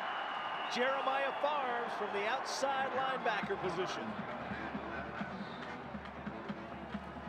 Well, the Cougar first half possessions, nothing to write home about. They've really struggled on offense. They had one shot when they picked up the ball on the Husky 11-yard line and were unable to punch it in. That's been their only real threat the entire evening. Kegel, 8 of 19 for only 78 yards. Needs some help from his wide receivers. Dave Minnick close to a first down carry. Minnick has been able to run it pretty well in this one. Have not seen Dion Burnett yet at all. Yeah, I was going to ask you where Dion is on the field. Dave Minnick has really outshined him, I guess, pretty much for the last half of the season, Clete. Well, so far, no reason to pull Minnick out of the football game, quite frankly. It would be nice to maybe throw to the back where Dion Burnett is someone that's a little more adept, but first and 10, Cougars come out 2 tights. Minnick tries to bounce it back. Not able to get very far. Looked like Jerome Stevens making the stop. Yeah, Larry Triplett, though, caused that action. He turned that play back to the inside. Watch big number 70. going against Roche. Pushing him back, and when you push him back and get that penetration, that's really tough for your back. He has to do something, and that time he elected to cut back where all the pursuit from the Huskies was coming. That there is big look at, nice look at Larry. He'll be deserving of all Pac-10 mention this year. Kegel under pressure, he'll go down. Hit hard. Huskies brought the house and nailed Kegel, and Matt looking a little slow to get up again. Now unfolds himself from the turf. Well, Triplett again is able to go man on man with Hunt, the center. You'll see him right in the middle of the screen. He doesn't get any help and is able to swim him, come over the top, force Matt to come down with the eyes, and then Stevens blasts him from the side. Cold night, that hurts. Hurts on a warm night. Yeah, Jerome Stevens is certainly going to go up to Larry Triplett 2 plays in a row, making him look good. 3rd and 16 for the Cougars now. Trips to the left for Washington State. Kegel rolls to buy a little time. Pump fake, now throwing it deep. Up for grabs, and it's incomplete. Excellent coverage downfield that time, Cleat. Really nowhere to throw the ball, and somewhere near the sideline, letting his big receiver try to go up for it, but nobody was open. Now they brought Alexander in, and also Johnson with the nickel package, and sat back nice and comfortable and waited for something to happen that didn't. Good defense, good general strategy against the Cougar offense has been struggling this afternoon. Alan Cox to punt it away again.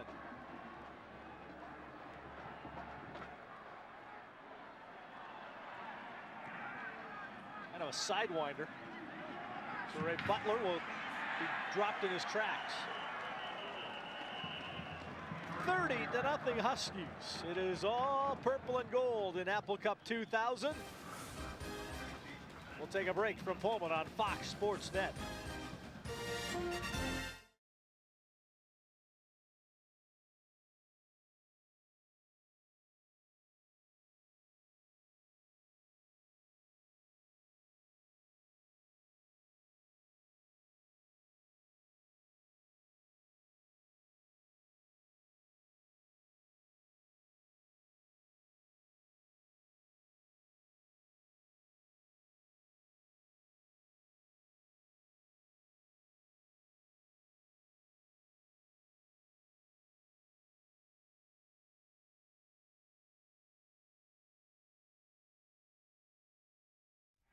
First down Huskies from their own 40.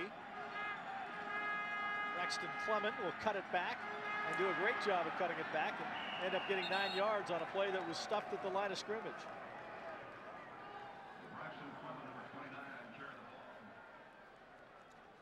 See the way Braxton Clement kind of weaves his way around back there. That time thought he was going to break it outside as he had done in the first half, but just kind of weasels his way down there for about a 9.5-yard gain.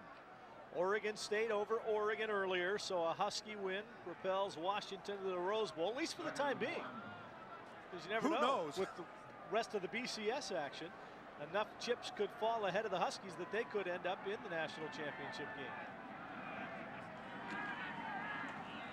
Clement finds a hole, and first down into Cougar territory, and that's exactly what the Huskies want to do, just grind it out on the ground and continue to eat up the clock.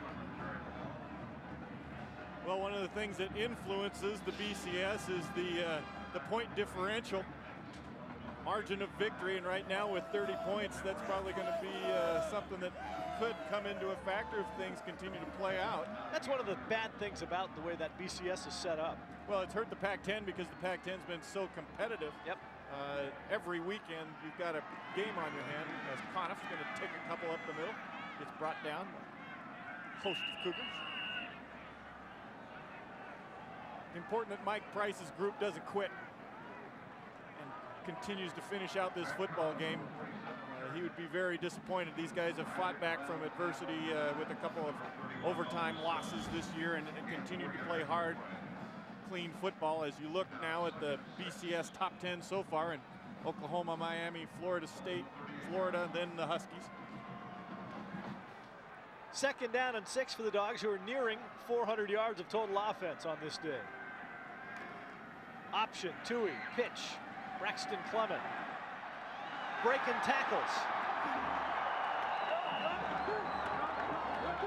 Clayton, you talked about this a moment ago. The Cougars appear to be the team affected more by the weather than the Huskies. Well, this is being affected by a good play call. The Cougars come with the blitz on the backside, and so up on top, they're outmanned. And look, you've got a number of Huskies, 2 guys going on to pick off the linebacker as there's no safety help. He's blitzed from the other side. And Braxton Clemens has done a great job filling in where there was some concern about the running game, and he has come in and just outperformed all of the Cougars' expectations. Well, you know, when you have that blitzing attack type defense, if you guess wrong, you pay for it. Clement weaving, finding a little room where there is none. You just see the surge of that big offensive line for the Huskies. That's usually where it starts to tail end, when you're behind, and also it's the second half. Right now, you've got that offensive line working. Taking another option pitch from Tuiasosopo, Braxton Clement early in the ball game, and also receiving the passes from Tuiasosopo. He's doing it all, Cleat. Being able to run and receive. Coach Neuheisel at the beginning of the year was being criticized a little bit by his tailback by committee, but it's showing up here now at the end of the season, having guys with a little bit of experience under their belt. On 2nd and 6, Clement hit, falls forward. It's going to be 3rd and about a yard. Huskies have run it 7 consecutive plays now on this drive, and they face a 3rd and 1.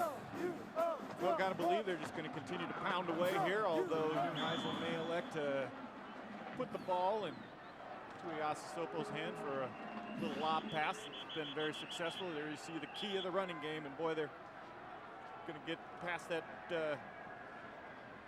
record here. 231 already. Well, we knew coming in that was going to be a real key to the ball game. You know, what's interesting is I was just thinking role reversal. If the Huskies end up in the Rose Bowl and not in a different bowl game, they'd be going up against a Purdue team that is here. The Pac-10's known for the throwing, and the Huskies are such a good running team, and Purdue's a throwing team. Role reversal in the Rose Bowl, perhaps. And a very good thrower back there in Drew Brees. Joe Tiller, former Cougar offensive coordinator, the head coach at Purdue. Conniff, don't think he got it. Looked to be a little short, bud. Cougars finally stuffed that fullback.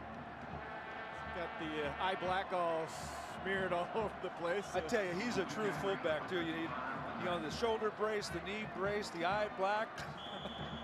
Throwback. He is a throwback. Nice guy, good kid.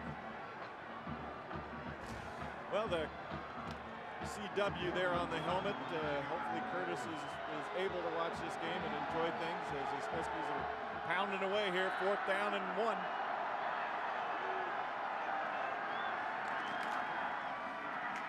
Clement has the first down to the 5.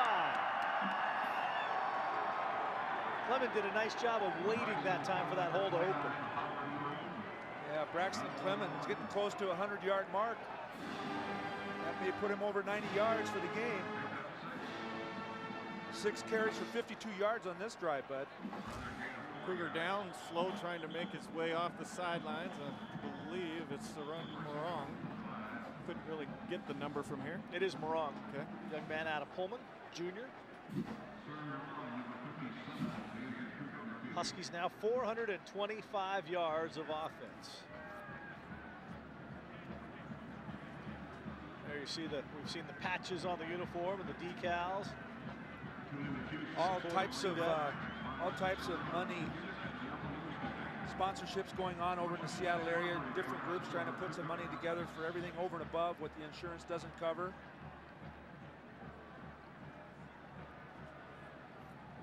Looks like Saran is going to be able to walk off on semi his own power. Left leg looks to be bothering him a bit. He's a Beaver believer Husky. Won't see that too often, but whatever it takes.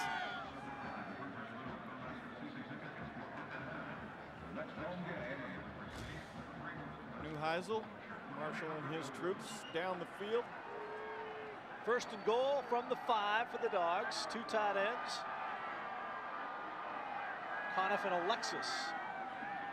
Conniff just keeps on going. Cougars took the football away, but Conniff whistled down at the 1. Yeah, he was trying to stretch out to the 1-yard line or to the goal line from the 1. Surprised he made that much yardage, Cleat. It didn't look like he was going to get anywhere on that play.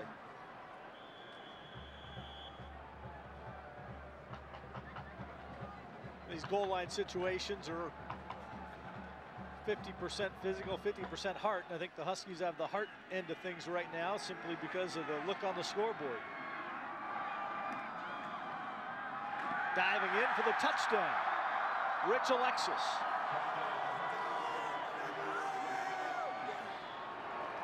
Bunch of oranges being thrown onto the field by the Husky group, signifying the prophecy of going to the Orange Bowl. But here Alexis really doesn't even get met until he's on the ground and in the end zone. And that was just a power pack drive all the way. Just bang, bang, bang, stop us if you can, but we're going to run this between the tackles. Had a couple options that were additive to the mix. Anderson perfect on the extra point. It is 37-0 Huskies with 4:16 left to play in the third quarter in Pullman. You're watching Apple Cup 2000 on Fox Sports Net.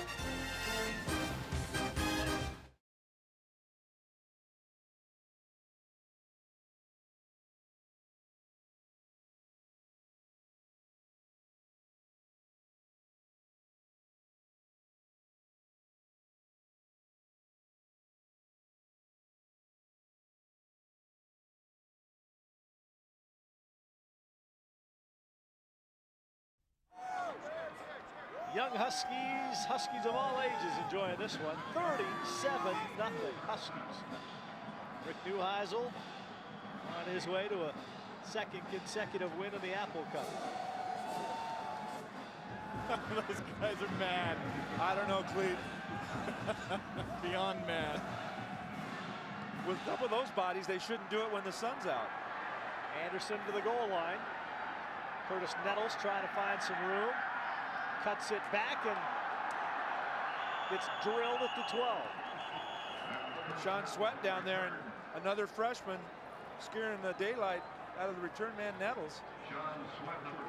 Talk about a heck of a drive the Huskies just put on. 10 plays, every one of them on the ground.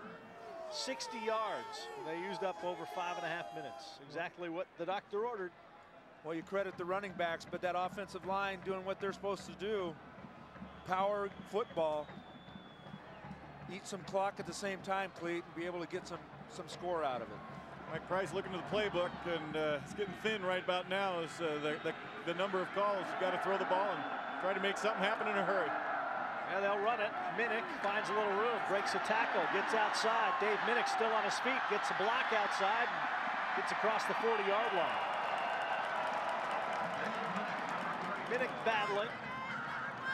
Well, he hasn't given up, and the offensive line doing a great job. Nice job by Hollenbeck. I'm not sure what Ben Madavi was waiting for, perhaps a cutback there, Cleat, but you can't stand still. The running backs will go right by you. Minnick 90 yards on the day now. Again, he's not going to blind you with the speed, but he'll power it up there. Done a nice job tonight. If anybody's done a good job, it's been him. First down from their own 42. Keegle changing the play call. Wants to go deep. Coming back as McElrath makes the catch. And he gets hammered, but hangs on to the football. So finally, the ball's put in a position where the receiver can make a play on it, and they do. Yeah, slightly underthrown that time, and Derek Johnson not able to recover from where his position was on this play, Cleat. This one is obviously that's not the prototype throw, and it's severely underthrown, but McElrath makes a nice play on the ball, and the Cougars have some life. Coe caught 3 touchdown passes against Arizona, tied a Cougar record. Minnick back in the backfield. Cougs were in scoring position once after a Husky turnover and failed to score, and they false started there. Awful long time to sit in there and wait for the call to be made. Huskies shift late. Keegle makes the call late, and somebody rocks out. Well, Huskies called timeout before the play could fire. Well, the reason they had to, Derek Johnson hurt his leg when he was coming back under the underthrown pass and fell down, and the Huskies smartly called timeout instead of him out there with an injured leg. So the Huskies have to use up a timeout. Sonny, better salt that one away. Could be a factor later. Good. 37-0 Dogs. We take time out on Fox Sports Net.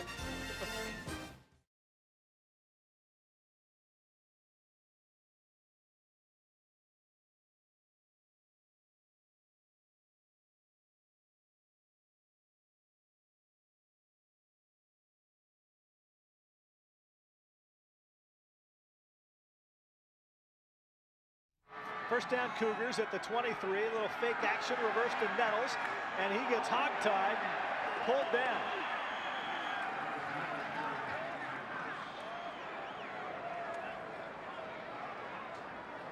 Well, sometimes you can get away with it this time, or this part of the field where you get man-to-man coverage, but all along Rock Alexander stays home in his zone, and Huskies not fooled one iota. No, it's playing a lot of the freshmen again. Rock Alexander in for Derek Johnson, the other freshman who went out with that leg injury. Got Massey up at the other corner. Huskies show blitz. Minnick makes him pay for it. Cuts it outside. Inside the 10. First and goal, Washington State. And Minnick now over 100 yards rushing on the day. Again, the Husky middle linebacker, Ben Madavi, a little late in getting up to the line of scrimmage, filling the hole. Watch here, 41. Going to come right in behind Daniels and takes a bad angle. Carruthers with a handful of jersey, and that's all that stopped Minnick from getting in the end zone. Let's good look at Ben, Mercer Island product. Another one of those stories about a walk-on getting a scholarship. Two tights, Minnick in the backfield on first and goal from the 9. Play fake to Minnick. Kegel rolling, here comes pressure, and he just throws it away. That should be grounded.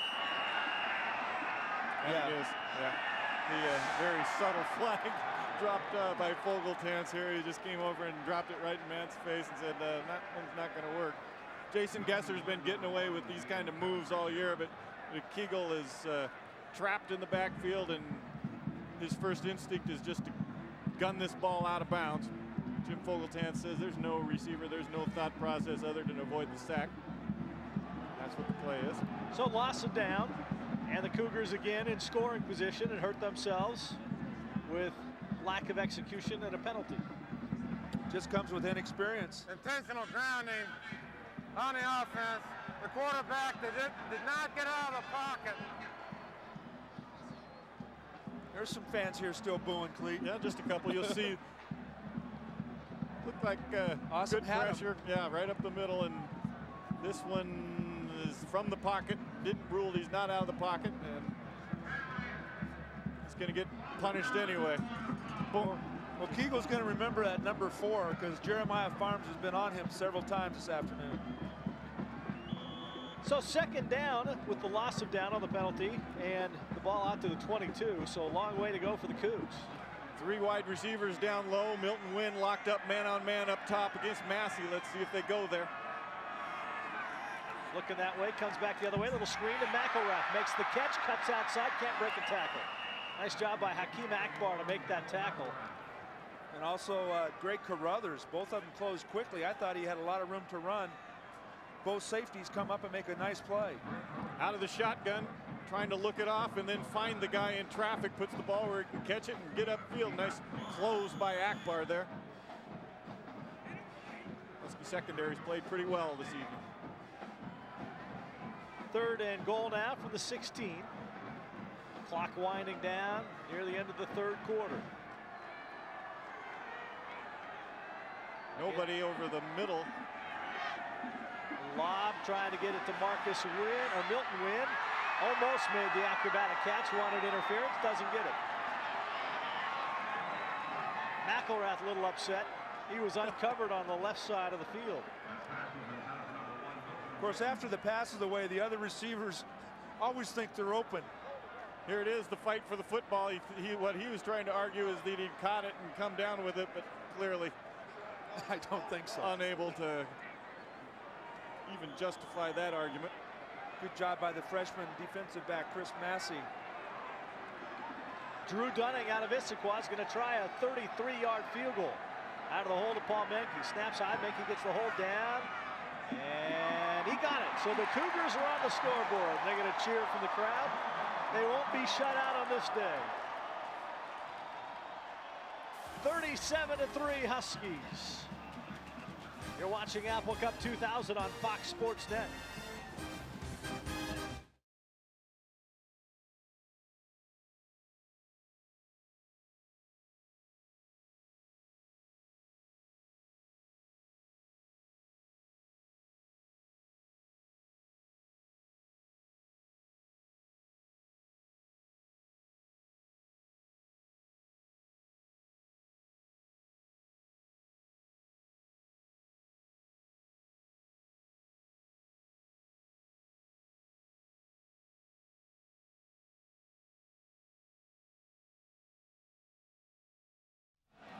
Dunning to kick it off. It is a shorter kick. Fielded by Alexander, and he's got a hole. Out to about the 43, and late flag comes in. It's that Pac-10 rule coming into play again. Well, let's see if he grabbed a little of the helmet on this play. That official's going to call the face mask. He called it from behind. I'm not sure if it was face mask or jersey. That way.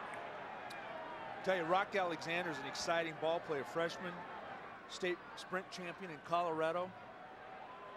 Bringing him along slowly, but you could just see a little glimpse right there of the ability that young man has.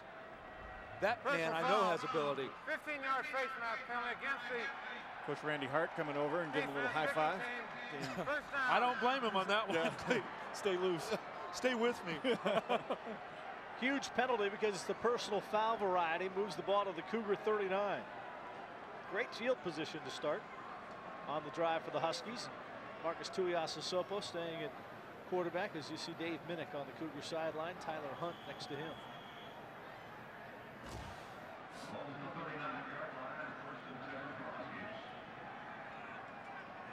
.41 seconds left in the quarter. Alexis bounces it outside, cuts it back, and has a first down at the 16-yard line. Well, it is not usually a move you see by a guy that's a wounded warrior back there. Most backs probably would have taken that out of bounds and, you know, been completely happy with the lead you've got. But Alexis says, heck with it, I'm going to keep it in bounds and turn it upfield and try to cause some more damage. Clete, that's the reason he really started playing earlier in the season. He came on against Miami. The first game, the Husky coaches weren't really happy with the way the backs were getting tough, going for yardage, going between the tackles normally, but this young man will do that.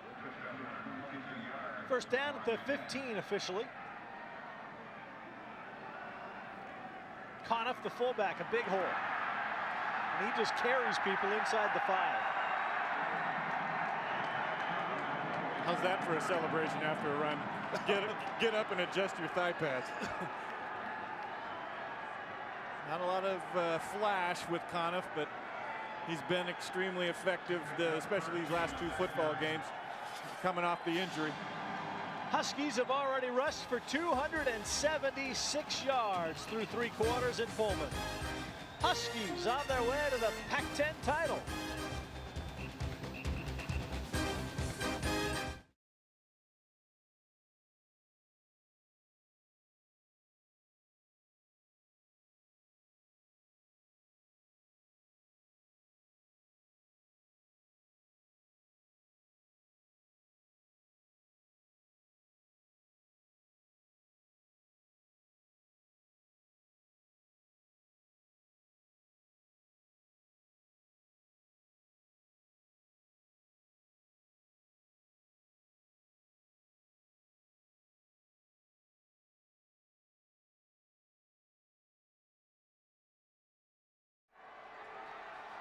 Fourth quarter, set to get underway with the Huskies with a 1st and goal at the 3 and 2. He throws it, and Joe Collier from Spokane can't hang on.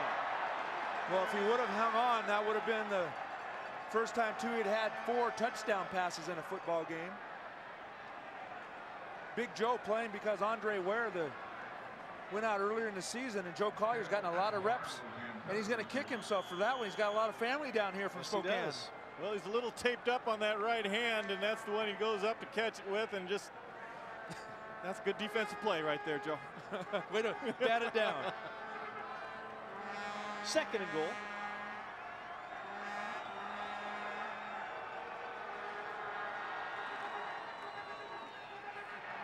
Too easy for Braxton Clement. He's over 100 yards. His first touchdown of the day.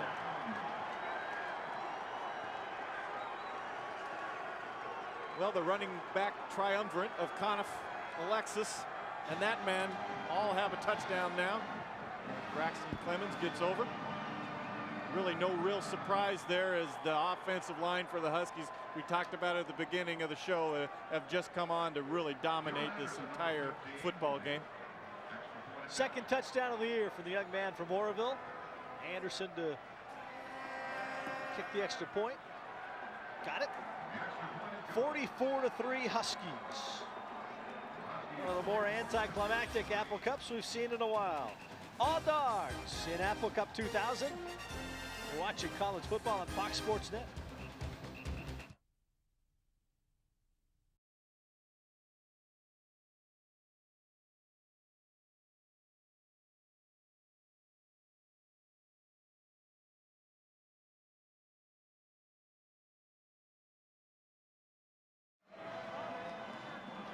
Sixth-ranked Huskies 44, Washington State 3.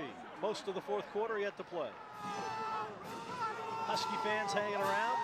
A lot of Cougar fans have made their way to the exits. Can't bear to watch the dogs celebrate on the home field of the Cougars. Well, a lot of Huskies remember the day that the Cougars came into Husky Stadium and made it to the Rose Bowl. Looks like Billy Newman this time on the short kick at the 13. Trying to find a little hole. Coming back, there's a flag. Pretty much take that for granted now. Yeah, there's always going to be a push somewhere just because of the angles and the speed these guys generate going downfield. Mike Price not happy, still battling.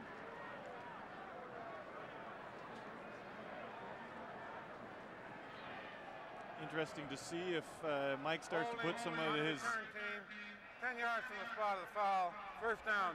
Some of his what I will call walk-on type players who have been with the program for a lot of years, and at this point, as you look at the game summary here, that's pretty much over. The Huskies with just absolute domination. Pretty balanced actually with 190 yards passing. Washington State, nothing really going. And that last one, 8 wins by an average of 5.8, Cleat. It's been a long time. Saved it all up for this one. Didn't have to come from behind in this one at any point. Kegel hands it off to Dave Minnick. He'll get about 2 yards. Akbar Carruthers in on the stop, as they have been many times today. Daryl Daniels trying to tell the official he's being held as well. Well, you're right, Cleet. You got some new faces out there. You got Josh Shavies in at tight end, 44 for the Cougs. But they're a young team. That offensive line, there aren't a lot of upperclassmen on there. No, these are guys that have played a little earlier than you would have expected. Parrish, the big left tackle, he's a guy that's got a tremendous future, and pick up the pieces and work through it. Pressure, Kegel steps away from it, almost runs into his own man, and should be a pass interference. Boy, there's the flag finally. Shavies was being held. Penalty, the ball be placed at the spot of the foul. Automatic first down. Had enough of this evening. Wow, I guess. Had a tough night. Well, it's tough when the flag comes in so late from the far side of the field where the 3 officials on this side of the field don't make a call. That drives me nuts as a coach as well. Minnick trying to bounce it outside, met by a couple of Huskies, gets out to the 32-yard line.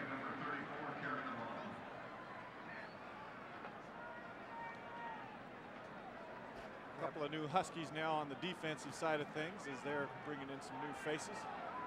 Juwan Willis going to see some action at middle linebacker.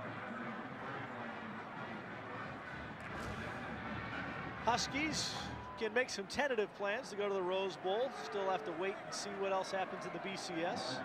Next year, of course, the Rose Bowl will host the national championship. Kegel, toss. Tough catch by Milton. Can't make it. All right, now I think Todd Pickett's ready down on the sidelines with the special guest. Todd? Thanks very much, Bud. Huskies looking for their first 10-win season since 1991. Pete Caligas was a part of that. We talked to Rick at halftime, and he talked about maintaining focus in the second half. This team has done that this afternoon. Yes, they have. And, I mean, you look at the games that we played, we got a real special team here. They're a tight-knit family. They go out, they get it done. And that, I mean, that's most important when it comes down to it, being a family. And this family has gone through a lot of adversity and a lot of tests with all the come-from-behind wins this year. What does it mean to finish off the season this strong with a performance like this today? I think more importantly, when you look at the performance today and what you dedicate the season to, is you dedicate to Curtis Williams more than anything else. And that's what it counts, is Curtis. And this win today is for him, and let's put that ring on his finger, and that's the main thing about it right there. Pete, thanks very much for your time. Thanks for spending a few moments with us. Thank you very much. Back upstairs to you guys. All righty, Todd, thank you much. We're going to be hearing plenty more from Todd during the post game. An opportunity to celebrate with the Huskies. Cougars with another false start. Sets up a 3rd and 11 from the 28. Boy, it's nice to hear from Pete Caligas, though. He's just a heck of a guy. See Marcus, he looks pretty happy on the sideline. He always looks like that, though, even if they're down. Kegel gets it away to Meisen, but a nice play by the new linebacker, Juwan Willis. And the Cougars will have to punt it away. That time you saw Matt Kegel kind of throw that and retreat there, Cleat. He wasn't really, his body wasn't going forward on that pass. Only 5 since 1900.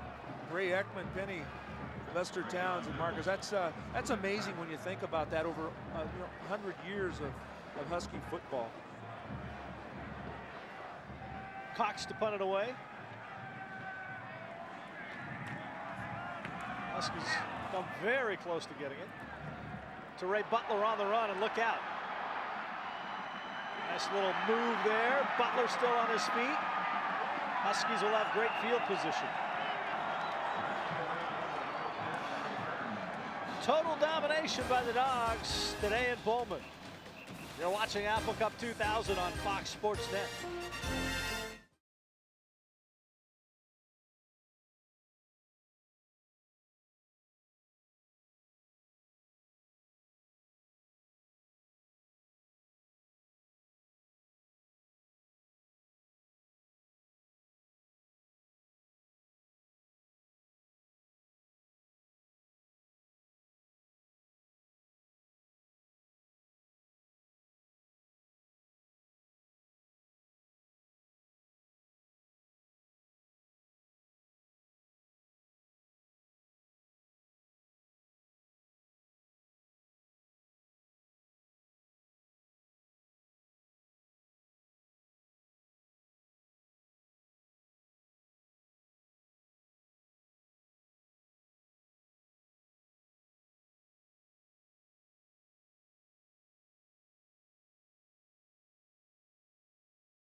Huskies in command. They have the football on the Cougar 27.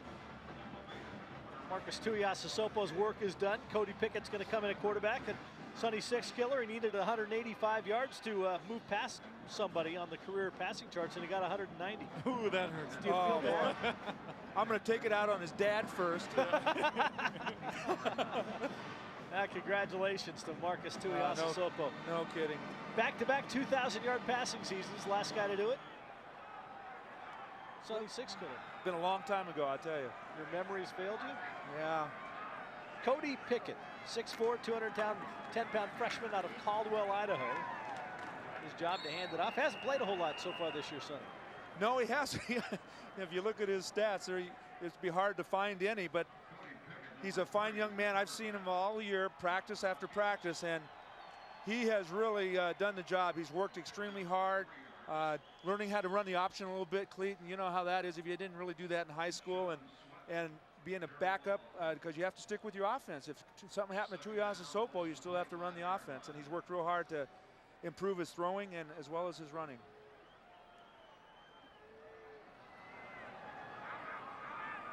Dominic Dasty in there today celebrating his birthday. Pretty good celebration for his birthday. They've got an exciting little tailback in there right now, Sean Sweat. Matt Rogers jumped. He's trying to say that the Cougars did it. Point and pulled away. Now the defense doesn't call signals, do they? Do they, Clete? They wouldn't do that, would they? Well, if they have, it's a little late. Yeah, I know. And then they've been calling the wrong ones. Watson Matson.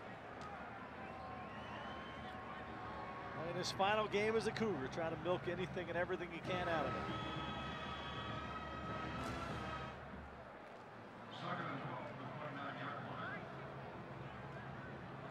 Again, the entire second team offensive line in there. The first teamers did pretty well today. Delay handoff to Sweat. Sean just keeps going, getting pushed by some of those big fellas. Nick Newton, a freshman out of Buckley, White River High School, trying to help push him along. Well, they're going to have Huskies will need a little experience with his offensive line, graduating the seniors that they are.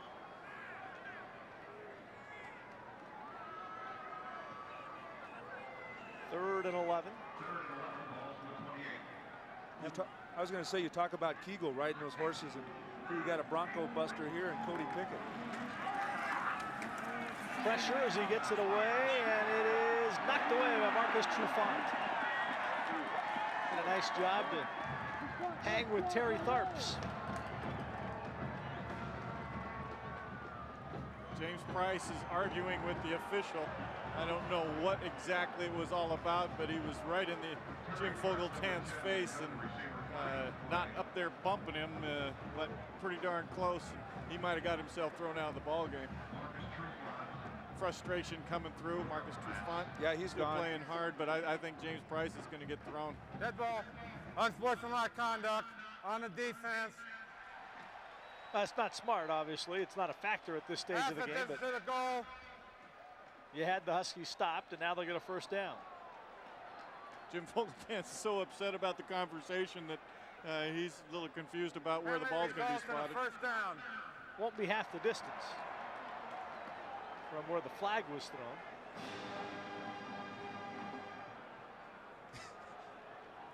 I'm not sure. Mike Price doesn't like to see that kind of action from his players. Still play hard. You don't make stupid mistakes like that. Been a long day for a lot of Cougars, including that young man who could do nothing about this one, Jason Gesser. First down Huskies. They took it from the line of scrimmage, so it is the 14. Flags fly.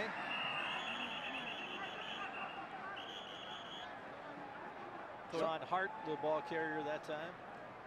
John Hart, number 35, carried the ball. Looks like a flag. Last thing any of these fans want to see is another flag that stops the clock. Jason Gesser trying to remain positive on the sideline as a captain, and he's got to stick around, otherwise I'm sure he'd be in the locker room. He'd be up in the library. Yes. Another penalty here, Clete. This is just not what the coaching staff would like to see from that Cougar football team. Nope, it's been an all-ugly Apple Cup as far as my memory is concerned anyway, from a Cougars perspective. So the Dogs, first down and 5 from the 9. Tharps to the motion man. Sweat has the first down. He's a tough little kid. Sean Sweat. Getting chippy out there now. The fans reacting to guess what? Another flag. Not exactly sure who the guilty party is on this one. Personal foul on the defense. Another one on the Cougs. To the goal. First down. Oh, this is getting a little ridiculous, Clete. Well, Mike's sitting there just absolutely frustrated as all can get out, and this is not a typical performance. He thought his players might get up for this game, and it's been all Huskies.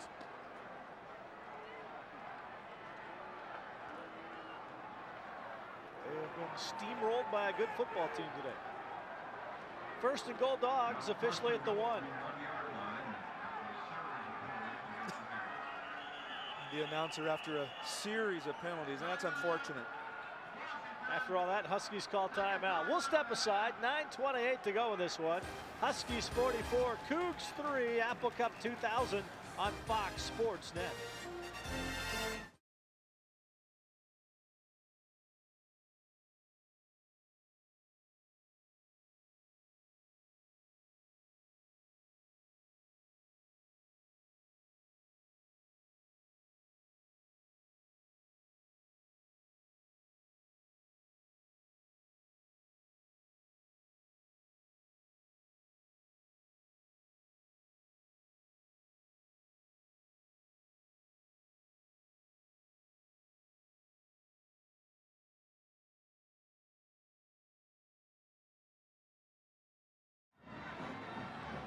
Huskies with a first and goal just outside the 1-yard line. They already have 44 points, chance to get to the half-century mark.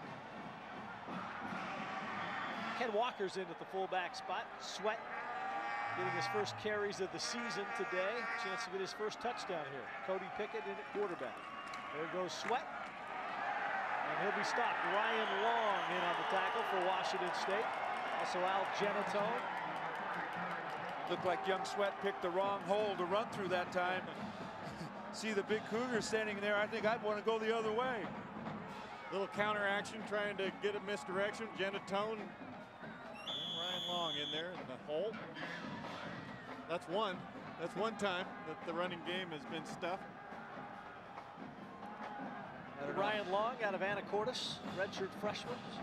Played well for the Cougs down the stretch. He's a young man that'll hit the weight room over the winter and hopefully put on a little more strength and bulk. Yeah, being 6'7". Pickett runs that option and the Cougs make the tackle.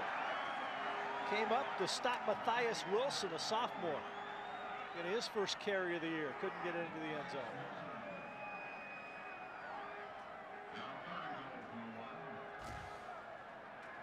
Chris Martin. Tough tackle there, took the legs out. Well, normally with a stat like that, they're going to fumble. Yeah, yeah. As soon as you throw that one up, it's a fumble is taken the other way. Looks like Sweat back at the tailback slot now. Cougs dancing around, trying to fill all the gaps. Sweat gets in with a second effort. His first touchdown as a Husky.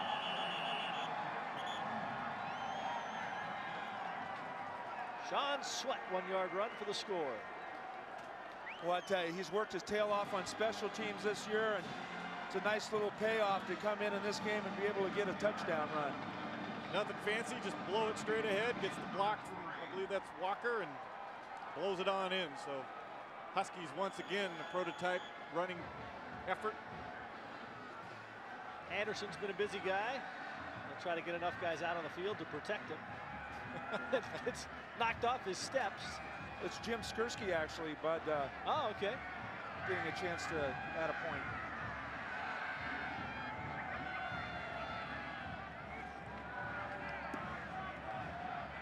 And he knocks it through.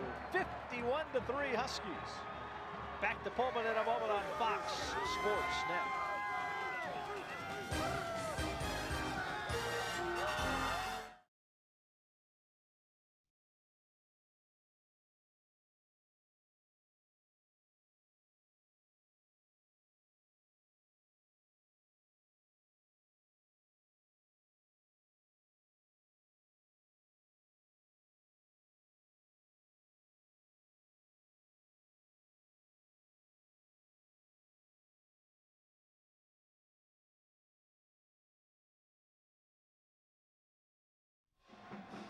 Jim Skursky going to kick it off for the Dogs.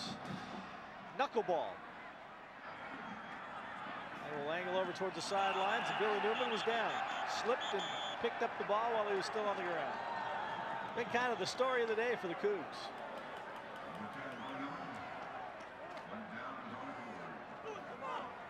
I'll tell you what, this young man right here is a player to be reckoned with. Billy Newman's had a fine year.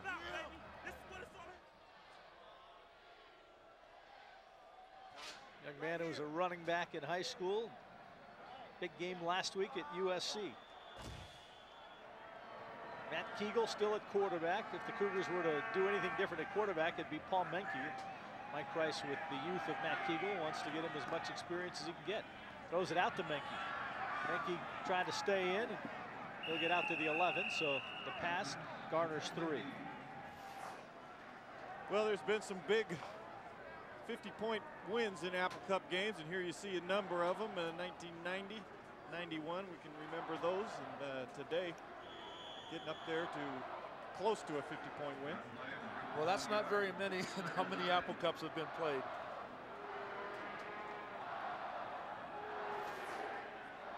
Second down, and call it 8 for the Cougars. How'd you score 52 points in 1950? That was the year they had that rabbit ball. Took a page out of the baseball books. Minnick, couple of yards for the Cougs.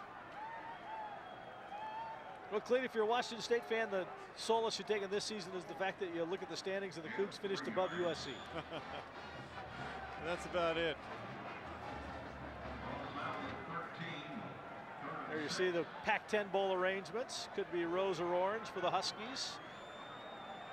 Oregon State most likely headed to the Holiday, perhaps a BCS bowl. Kegel pressured, he'll go down. Looked like Awesome had him back there chasing the young quarterback. I'm sure Matt Kegel. He had him and he got him. He had him and he got him. Yeah, Matt Kegel's had a long afternoon, and the Huskies came out aggressively, Clean, really put it to him early, and now still putting the pressure on.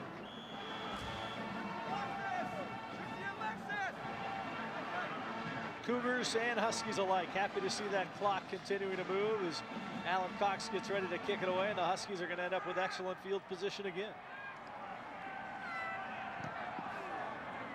Cox hits another good kick. Fair catch called for this time by Butler. He ends up taking a little shot by one of the Cougars.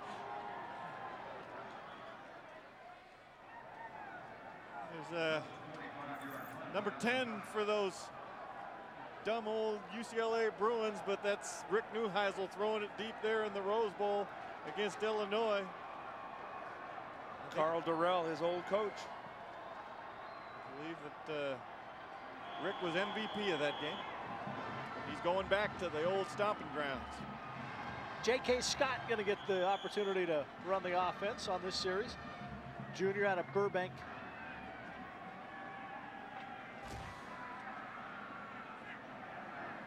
First down, Dogs at their own 45. Matthias Wilson. Even the officials letting the play string itself out before they blow the whistle. Yeah. They're looking at the clock also. Huskies 19 yards away from a 500-yard day.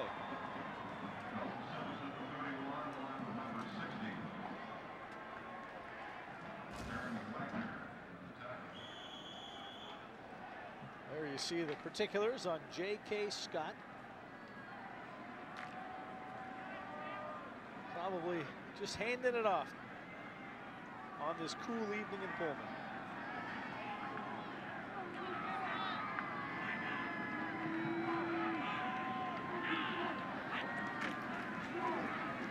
Wilson again. Get about 5 yards. Set up a third and about 4 for the Dogs. In there is a name Husky fans will remember. It's Ing Aliaga for the Cougars. Yeah, Ink was a very fine linebacker for the Huskies, Clean. Brother Ing is down lineman, defensive lineman for the Cougars, in on that play a little bit. He came back from a foot injury, missed about the first half of the season. Another one from the cold west of Honolulu. 3rd and 5 for the Dogs. And let Scott throw it. We'll see. Might not have to. Well, as soon as we talk him up a little bit, he gets a flag. While the officials sort it out, we'll take a timeout. All Dogs, 51-3. Apple Cup 2000 on Fox Sports Net.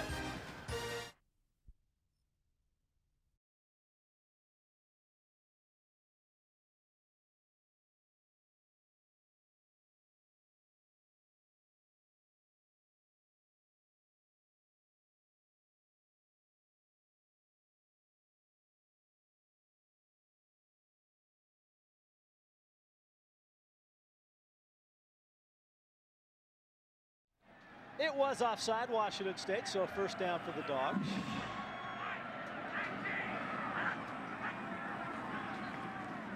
And off to Wilson. And he'll get about a 5 or 6 yard gain on that 1st down play. Extracurricular activity continues. Looks like Todd Elstrom. Nope.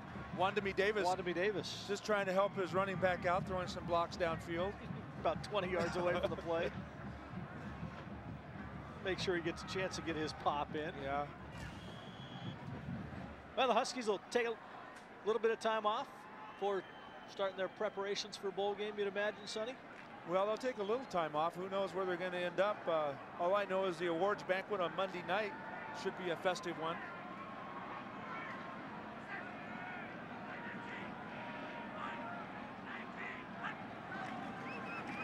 Wilson bounces out of one tackle, and he's still going. He'll get down to about the 23-yard line. Matthias Wilson has won the Scout Team Player MVP of the Week award this season, and now he's getting a chance to run the ball a little bit, show his ability.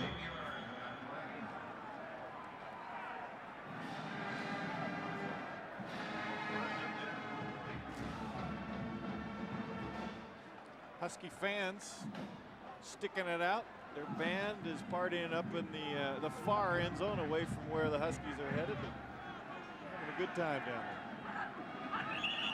there. Whoops. Big Matt Rogers on the move again. And another penalty flag. Might be an Apple Cup record for flags in this game. Well, I don't know, but these officials are going to have some Advil for their shoulders.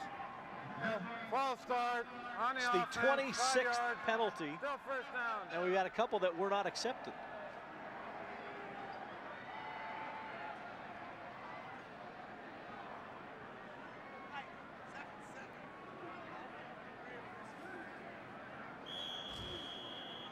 With 4 minutes remaining, it's USC 35, UCLA 28. Cougars on the sideline trying to get a little FaceTime, unable to get the helmet off in time.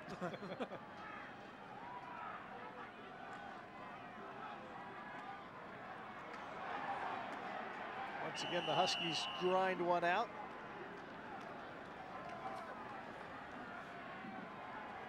John Hart. Nope. I don't think that was Carruthers, was it? No, it was Cook, not even listed on the depth chart. They're playing everybody today, Bud. Yes, they are. So SC with the win over UCLA. That really surprises me. See if the Bruins, with that 6 wins total prior to this one, will still sneak into a bowl game. Rick Neuheisel just got doused. He's yelling high fives to the fans, even though he's all wet. Matthias Wilson into a group and comes back out with the football. These Dogs, these young guys want to get a chance to score. Boy, I guess.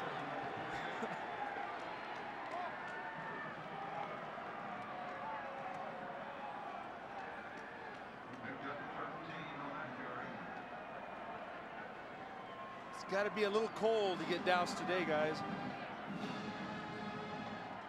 Well, we're digging back into all the That's going to be a record. all the press facts, and looks like this one, if these guys punch it in here, will be the new largest margin of victory. Not one that Mike Price is going to be pleased with. Nope, not at all. It's going to make the A little bit of a sour taste in the offseason, no doubt. Well, he might even take a knee. Classy move. That's a good call right there to do. They'll have to do it perhaps twice more, depending on how soon the officials want to start that play clock. Now Rick Neuheis will send Matthias Wilson back in. That Gatorade's got to be a little cool down the back. No kidding. He's got that Gore-Tex jacket on, though. Come on. Kept him dry. His hair doesn't look too wet to me. Still coaching.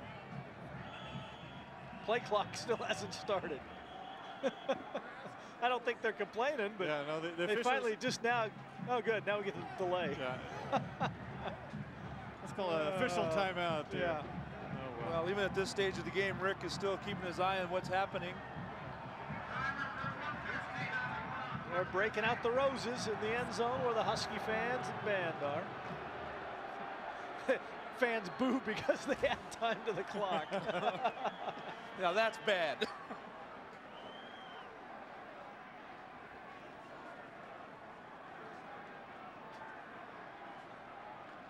That man right there, Marcus Tuiasosopo, quite a career.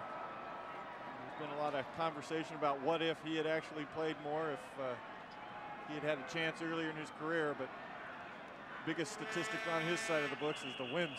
Bow down to him. Yeah, there's no question about that. His leadership, his character, his football playing ability, which see Steve Axman. I don't see Steve smile that much. He finally let it down. Bobby Houck's done a great job. Young coach. Tarn Sublay, grad assistant, helping receivers. Mike Price on his side trying to console his guys. All the seniors getting a big hug. Tough way to end a career. The Huskies will have one more day in the sun, and perhaps in Southern California. J.K. Scott will take a knee one more time, and that'll be it. Congratulations to the Washington Huskies, Pac-10 champions, winners of the Apple Cup 2000.